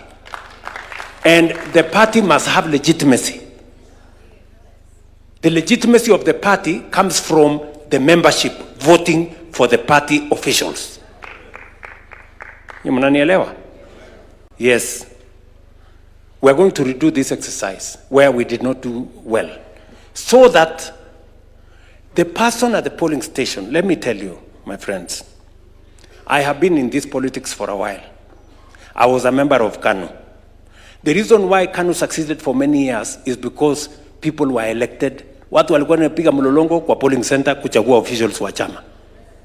The reason why ODM today is where it is because they carry out elections in the polling center. Are we together? So, there is no other way. We have to have elected officials at the polling center. I know many of us here are friends. I also have friends. Even if your guy, the person you want at the polling station, if you think he's a good guy, he's loyal, he's good, he's hardworking, the people at the polling station may not have the same view. So, mwambie huyo mtu yako, wewe ni mtu yangu, wewe ni mtu mzuri sana, lakini twende tuchaguliwe kwa polling station. Akichaguliwa, huyo ndio mtu sawa. Mwingine akichaguliwa, ujue mambo ni hivyo. Sio kama tunaelewana? Kwa sababu sisi wote tuko na watu wetu, si ndio? Hata saa hii kuna watu wameandikwa tu kwa list ya chama, huyu ni chairman wa mahali fulani nini tu. Sisi tuliandika sisi watu hapa. Sasa hawa watu wetu tuliandika hawa tuwapeleke kwa raia. Once somebody has been voted for, you know, sisi hapa wengi wetu tumechaguliwa. You know the feeling once you are elected. You feel very good. Ama namna gani? Once you are elected. Let us also give a chance to somebody else to be elected at the polling station. So that the same feeling I feel when I'm elected president, you feel when you are elected a member of parliament, let another Kenyan feel the same at the polling center. Wacha hata yeye asimame hapo na kiburi yake aseme mimi nimechaguliwa hapa. Sisi ndio kusema kwa hivyo. Si ndio? Yes. Kwani mnafikiri hii feeling ya kuchaguliwa is only meant for us? Let us spread it. Let also another fellow hapo asimame hapo polling station aseme mimi ndio nimechaguliwa hapa na wananchi. Ndio tunasimamia maneno ya chama. That way you also create loyal members of the party. Once somebody has been elected, it is not easy for that person to walk away because they value the mandate they have been given.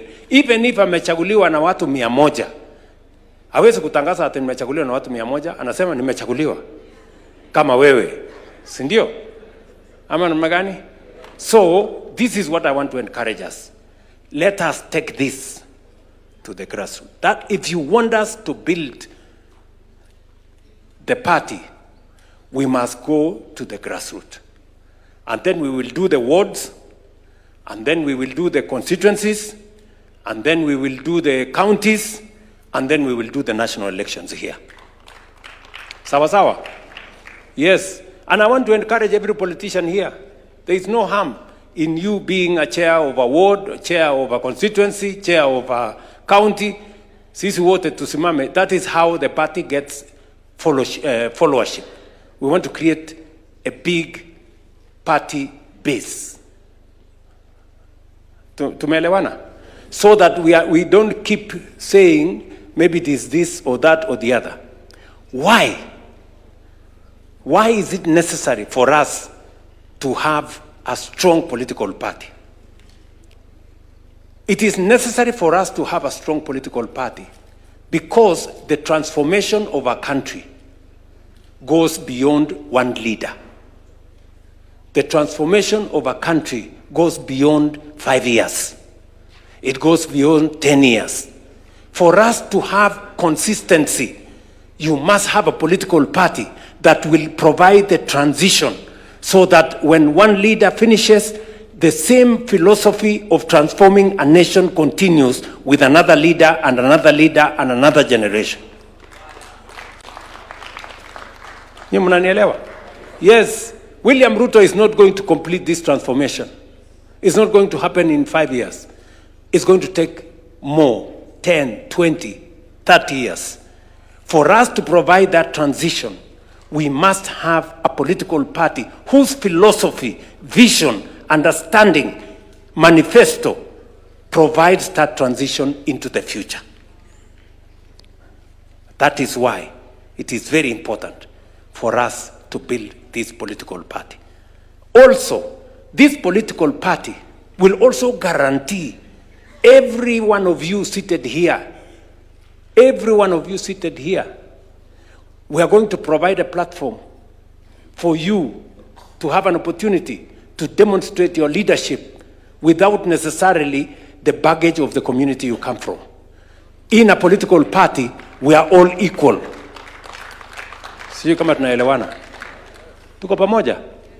That is how somebody from a minority will lead Kenya, because they belong to a political party that has networks everywhere, and he will be judged by his political party and the political party, what the political party believes, not because of the small community he comes from. That is how we are going to move together. Do you understand what I'm saying? We want the best leaders for this country, and we want to give a chance to each and every one of you to demonstrate your leadership, and the place to do it is in a political party. Hapo kwa uchaguzi tumekubaliana na hawa viongozi, mtu akitaka kuwa chairman wa ward atapatiwa nafasi ya kuongelesha the delegates. Aseme, sio tu mtu atikupigiwa kura hivi apewe ambiwe haya simama hapo, unataka kuwa chairman? Ndio, okay, tueleze, what are you going to do in furtherance of the implementation of the manifesto of the party? Ajitete hapo aseme namna hii, yes, then tunapiga alafu tunasongesha. Ama pale kwa constituency hakuna mtu atapata atakuwa chairman ya constituency bure, lazima kuwe na mtihani kidogo. Utuambie kama unaelewa manifesto ya chama, mambo implementation imefika wapi. Then we begin to grow leaders. How did Barack Obama become president of America? It was in the convention when he persuaded people that he knew what he's doing. We are going to provide an opportunity for you. CDP ameongea hapa. Sumempima. Sindio? Sinamna hiyo? These are the kind of opportunities we are going to give to everybody to display, their leadership. And then it doesn't matter the community you come from, it doesn't matter the region you come from. If you persuade all of us here that you have what it takes to be our leader, we will elect you, and Kenya will elect you, and we will move forward together. That is why a political party is important. Sio kama tumeelewana jameni? Mukitaka tumalize ukabila kwa uongozi wa Kenya, let us fashion our politics not on the basis of individuals, but on the basis of a manifesto, a belief, a vision, a political party. Today, why do I have pressure? Why do many people say, William Ruto alituambia, he promised this, he promised this. It is because I was not elected by the community I come from. I was not elected because of the community I came from. I was elected because of the manifesto that we committed to the people of Kenya. And that is why they rightly are telling us, you told us this, we want to see it done. That is what politics should be like. Because if I was elected on the basis of the community I come from, as long as I belong to that community, I don't have to do anything. Ama? Yes. But because I was elected on the basis of a manifesto, a program, that's why many people apply pressure on us. And that is why we have worked very hard, by the way. We don't sleep. Because we have a target to meet. And we have a commitment to discharge to the people of Kenya. That is why I want to ask you, friends, we must go back. Elections are very expensive, but we have undertaken that we are going to repeat as many areas as possible. In fact, I think we are repeating almost 60% of the, how much? 80, almost, 80%. 80% will be repeated. We spend, just for your information, so that you know we are serious, we spent close to 120 million in the last election. We are ready to spend more money because the party is important. The party is important. Another friend of mine who is a member of parliament, I asked them, why didn't you, I didn't see you participating in the election. He said, hiyo hakuna haja ya hiyo mambo. Sasa mtajua iko haja. Sasa mtajua iko haja. Kwa sababu, I am also going to meet aspirants next week. Kwa sababu mimi sitaki watu watakuja kwa hii chama mwisho wakuje, they have not contributed anything to the party, alafu wakuje waseme wanataka tikiti ya chama.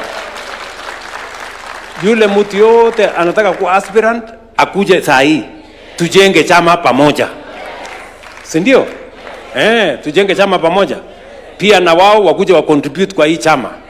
Ndio wakati next year tunaongea nani atapata tikiti gani kupitia kwa delegates na wale wengine na kupitia kwa wananchi, kila mtu awe Kuna viongozi hapa walikuja UDA last minute, 1 month mwisho, si ndio? Hawa contribute chochote, wamekuja wakabeba tikiti ya chama, wakahama wakabeba viti. Hapana, sasa kila mtu achangie before. Ndio nimesema waacha tuite wale wanasema mapema ndio best. Kila mtu akuje hapa tujenge chama pamoja. Sijui kama tunaelewana. Si ndio? Si tuendelee namna hiyo? Ama mnataka watu wakuje hapa mwisho wachukue? Si hata wanao wakuje wachangie? Hakuna kudandia. So kila mtu akuje hapa tushirikiane tujenge hii chama tukiwa pamoja. Ama mnasemaje jameni? Secondly, that is on political parties. Secondly, as you are aware, we have also, as we talk today, we have a broad-based government arrangement. Si ni kweli? Tulikuwa na matatizo, makelele, fujo, maandamano. Tukasema, in every challenge, there is a silver lining. And there is an opportunity if you look carefully. So in that challenge that we were undergoing, instead of focusing on the challenge, we decided to create an opportunity out of it. Today we have a broad-based government with our friends, the ODM party, and we have agreed that this broad-based has worked. Has it worked or has it not? Ule Mbadi si anaeleza maneno ya bottom up kuliko wengine wetu hapa? Ama? He's done a good job, right? And all the other members of ODM who have worked with us in government. And it is said, if it is working, don't fix it. Sindio? So what we have agreed with the leadership of ODM, that let us explore the option and the opportunity of having a coalition going into the next election. And it is because we want to broaden our base. Listen to me, guys. This election in Akuja, we want to win by a margin of between 2 and 3 million. Mnanisikia? Wacha nirudie. This election, the last election, we won by a margin of 200,000. 200,000. This election, we must win by a margin of 2 to 3 million. Ndio tuunganishe Kenya, tutembee pamoja. And I am very clear in my mind, there is a reason, there is justification for us to consolidate the country into one. Listen to me. The position where I sit, there is enough for every Kenyan. One does not need to miss for the other one to get. There is an opportunity for all of us to fit in one government. And therefore, I have no doubt in my mind that we have what it takes, not just to win the next election, but to win it resoundingly so that we can drive our transformation agenda into the future. And not just into the future, into the next generation. Listen, we have a good scorecard. True or not true? We have a good scorecard. The professor here has explained to us. We have a very good scorecard. Number two, we have a good plan of transforming Kenya. From generating energy, modernizing our agriculture, and expanding our infrastructure. We have a good plan.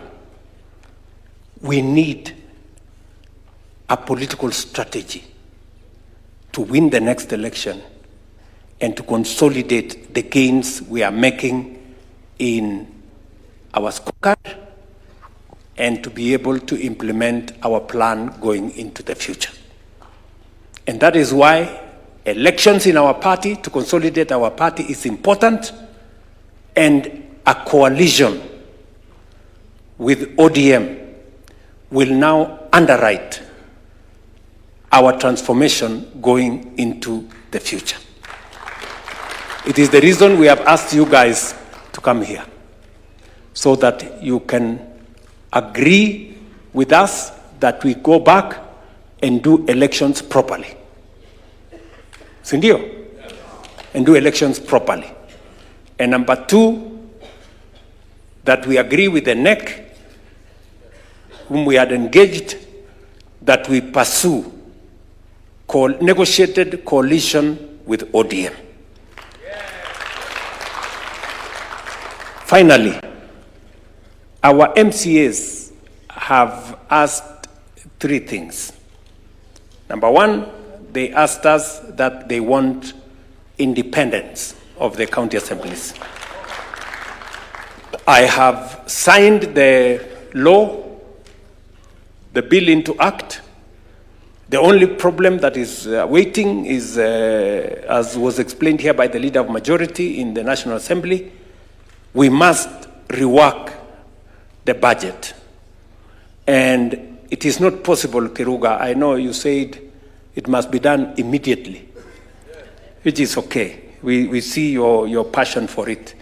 But we will make sure that we do it in the next budget cycle. We will now separate the budget for the county assemblies from the budget of the county executive, so that the county assemblies can become independent. Are we together? It is just by operation of law.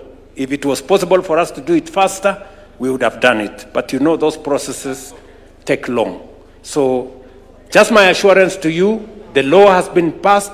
We will make sure, because we have the majorities in both houses, we will make sure that we implement the autonomy of our county assemblies as per our commitment.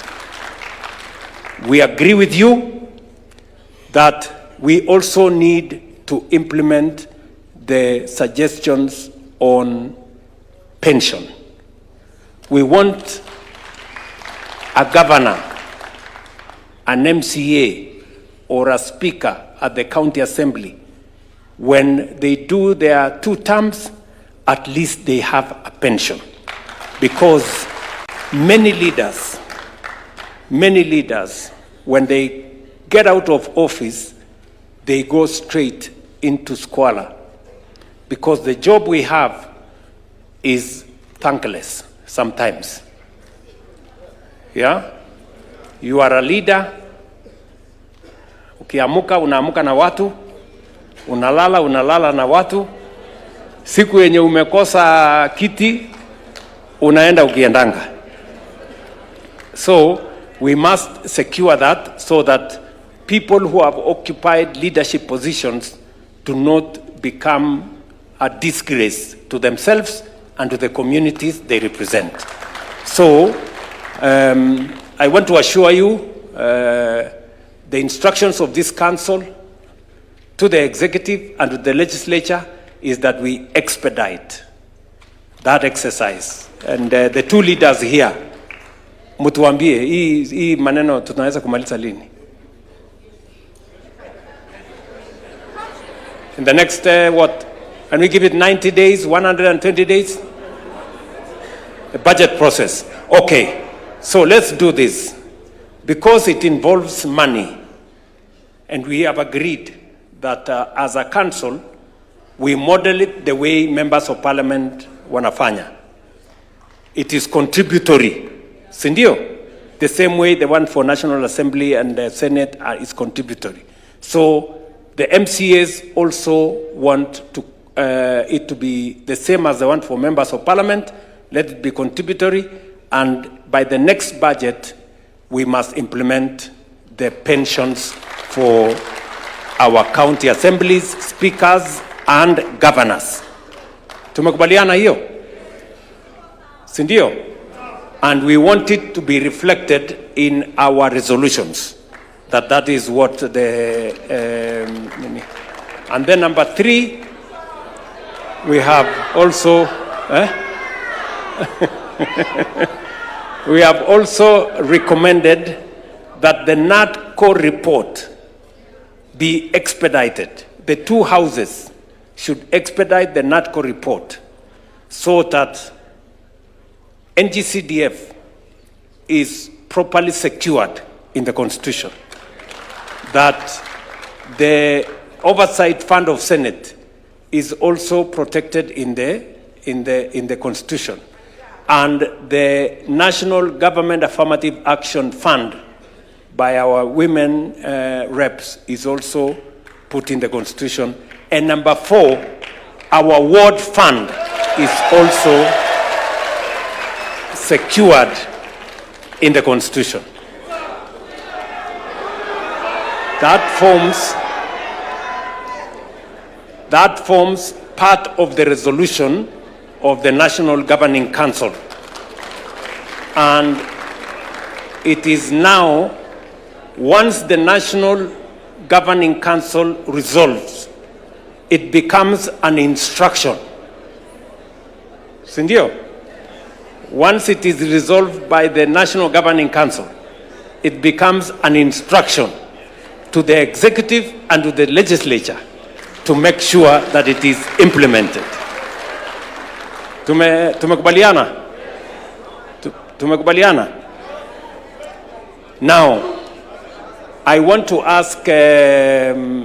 Mwaura, who is the chairman of our National Elections Board.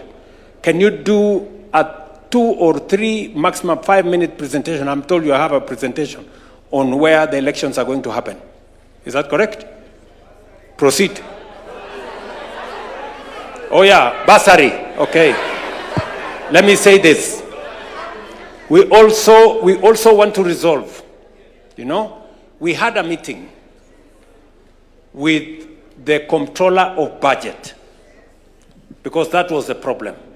We had a meeting with the comptroller of budget, and between the county governments, we were in a meeting with the governors and the national government.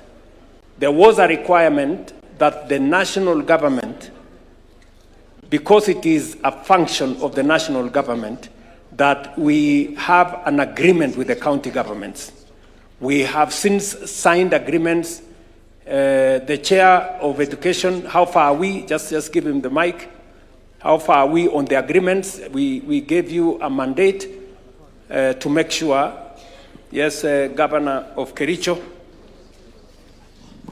Your Excellency, we have finished the signing. Yes. And we have done everything. For all the counties? For all the counties, Your Excellency. Very good. It's just the control of budget you are waiting. Now, what was required between the national government and the county government, we have completed.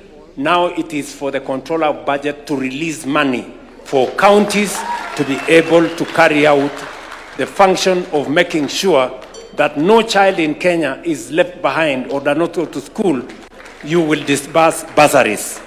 And we also want to make it a resolution of this council that we have resolved that now the process of bursaries be actualized as the agreement between the national and county government has been concluded. Are we together? Basi, can we have the National Election Board to make a small presentation for us?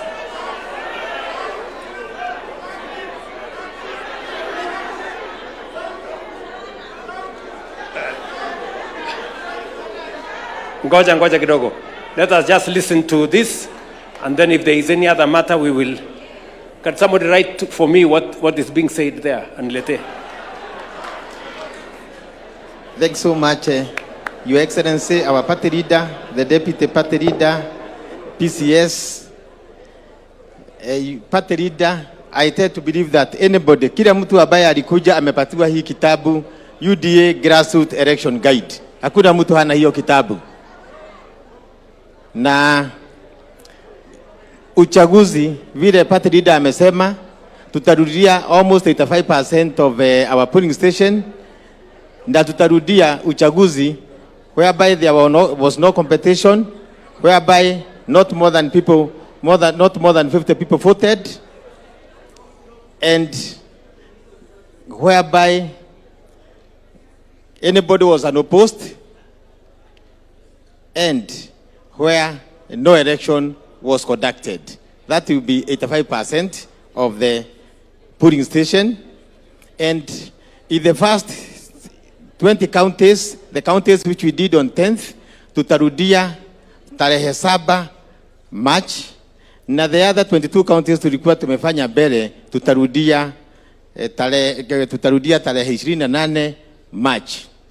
Ward election za hizo county 20 tutazifanya April 27th, na hizo zingine 22 tutafanya May 12th. Tuko na presentation kidogo which is supposed to be in the screen. Thank you very much, Chair, and Your Excellency, all protocols observed. We invite you to grab the UDA Grassroots Election Guide. The brief has already been presented, so in the interest of time, we will just go briefly through the presentation, but we invite you to the National Elections Board desk at the back in case you would like to see a demonstration of how the voting process will be for the polling center and for the ward. So we invite you also, in case you need a template that has the number of polling centers where we will be repeating elections in your constituency or in your ward, kindly stop by at our desk and collect the template that we will send you via WhatsApp so that you can process that. So we will invite you through a short brief of the election voting process. And in case you have any questions, because we won't have time to do that here, see us at our desk and we will be able to assist you accordingly. So thank you. I will invite Shege. How are you? I'll take you through shortly what our party leader, Your Excellency, instructed us to do. We were to elect 20 officials per polling center, which we have given them acronym 1 up to 4. There is only one position that requires one person, and that is the SIG. We have 2 members in every committee. There will be 3 people in 3 different sectors. There will be the position for religious, 3 of them. There will be another position for farmers, 3 representatives. Another 3 positions for the professionals. There are only 2 positions that require 4 people. That is the MSME and the youth. So a total of 1 plus 2 plus 3 plus 3 plus 3 again plus 4 gives you 20. And I want to acknowledge what the President said, that we are having 581,000 officials. There will be 545 at the polling center level, 29,000 at the ward level, 5,800 at the constituency level, 940 at the county level. A total of that will give you 541,280. So that is the structure that gives us what we are having right now. From there, we'll also have the ward election, 20 officials. There will be 13 ballots that the chair said we are doing that election on from 27th to around 15th May. We'll ask our members to read that booklet because it will give you what we intend to do. Then lastly, I want to ask our NGC members to take note of a change that has happened. Ballot papers, we used to elect people using ballot papers. Na ndio maana wakati ulienda Embu, watu walikuwa wanaambiwa Mudhende, wa Mudhende, wa Mudhende, wa Mudhende, wa Mudhende, wa Mudhende, wa Mudhende, Gita. Rather than us spending the whole night counting, we are giving Kenya a solution that we can implement. Thank you, Your Excellency, for trusting our party to lead the next level of a change in our election setup, where we are telling you we can do an election and in the next 1 hour, everybody will have to know who they elected. Are we together? So these are the positions that we'll have for the ward. There are 13 ballots in total. That will be the voting process. And we ask you that when you leave here, we'll give you 2 tablets. The first tablet will give you the polling center, and the second tablet will give you the ward election. Please, members, pass by the NEB desk. You'll be able to see that process. Thank you again. I want to stop there and give it back to the chair. Asanteni. Sasa Jimmy, utupatie program haraka haraka. Members, I will take you through the election timelines. We have the timelines for phase 3. When you're talking about the phase 3, we are talking about the elections that were done on the 10th of January. Now, the registration process started on the 21st. We're already 5 days into that process of registration, which we hope that it will close on the 22nd of February. The deadline will be 21st of February, midnight. Members, I want to take a minute to speak into the importance of registration. You realize that in the just concluded elections, we had issues because some of us submitted aspirants list at a time when we had already completed the preparation of the gadgets. Unlike the ballot paper, the digital process has a sequence. So the preparation of these gadgets actually commences when the deadline of registration takes place. On the 22nd of February and 23rd, the applicants or the aspirants will be given an opportunity to verify their details. On the 25th of February, NEB will undertake to publish the contests of the persons who are contesting and the polling centers. You realize that in the just concluded election, we were not able to do this part, which is very critical, but we want to assure you, if we're able to keep up with the timelines, this time on the 25th of February, we guarantee you that we'll be able to publish a list so that every aspirant will be able to know who they are competing against and where the election is going to be conducted. On the Saturday of March, that is the election day, we've said that the elections will open on the 8th at 8 a.m., and will close at 5 p.m. However, should there be a line that is still waiting to vote, NEB will always give time for that to proceed. The second phase is the second phase of election of the 22 counties which were previously held, and the names are there on the table. The deadline for the registration as well has been set to be 21st of February. Again, we insist that kindly let's have everybody register by that time so that then it will allow the process to proceed efficiently. On the 12th of March, the 13th of March, we will take the time to ensure that every aspirant has been given the opportunity to verify their details. On the 18th of March, again, NEB will proceed to publish the names of the contestants and, of course, the person on the website. On the 18th of March, publication of polling centers will be done so that every person will be able to know where they are going to conduct the election. On the Saturday, the 28th of March, will be the D-Day, and we shall open our polls at around 8 and close at 5 p.m. As His Excellency has said, at the ward level elections, every person who is competing for a position there will be given an opportunity on that same day to campaign. We shall register on the same date, and the elections will be conducted on the same date. So just like it has been explained earlier on, you will be given an opportunity to give your vision for the party and the vision of the government, and then whoever is going to be there will have the opportunity to vote for you. Now, for the ward election, we have a phase 1 and a phase 2. Now, for the first 20 counties, the election dates will start on the 27th of April, and we shall conclude on the 3rd. All these counties are contained in the handbook which we have given. Then we have the second phase. The second phase is for the 22 counties which have been highlighted earlier. The elections will start on the 11th, and we shall conclude on the 15th of May. Thank you very much. Thanks so much. Na kila mtu ameona, and when you go mukienda mashinani sasa, then mutagazia watu, and you participate in the election, and I can guarantee you the elections according to the party leader ametuamurisha, it must be free, fair, credible, na hana preference candidate. Hata yeye mwenyewe hana preference candidate, na ndio mliona alienda hata yeye kuchagua na achague candidate wake, na huyo candidate wake hakuna mtu alijua candidate wake ni wapi, labda hata aliagushwa candidate wake. So everybody is allowed to participate, and there is no preferred candidate to anybody from polling station mpaka mwisho.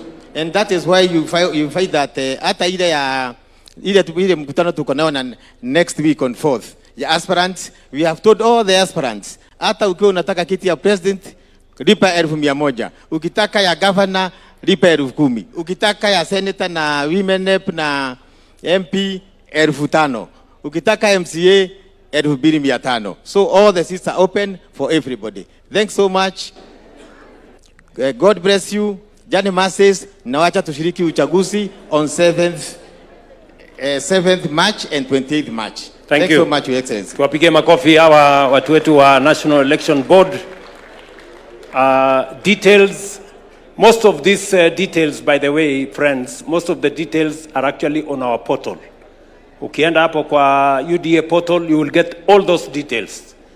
Na hata hii presentation ya scorecard yetu, it is available on our portal. For every member of UDA, you can go to the portal and know what your government has done on health, on education, on economy, on every other aspect that we have talked to here. And we want more and more members to participate in explaining what the government has done in the process of implementing the manifesto of the party. Let me ask my brother, before I open up for a small plenary, we're going to have a small plenary, so that if there is any issue that is still outstanding, maybe we can pick it up. But let me ask my brother Musalia Mudavadi, the MCS wamesema kuna maneno ya job group na kuna maneno ya mileage, sindio? Maneno mawili hayo. And because Prime Cabinet Secretary represents most of the things, the connection between the political class and the legislature, most of those things are concerning those two. And also, he will give us additional information, especially to the aspirants who are coming, so that we know how to deal with them.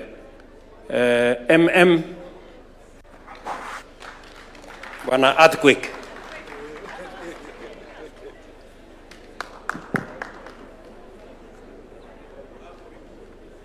UDA hoye! UDA! UDA! UDA! Asante sana. Mimi kazi yangu leo ni nyepesi. Mheshimiwa Rais, Mheshimiwa Naibu wa Rais,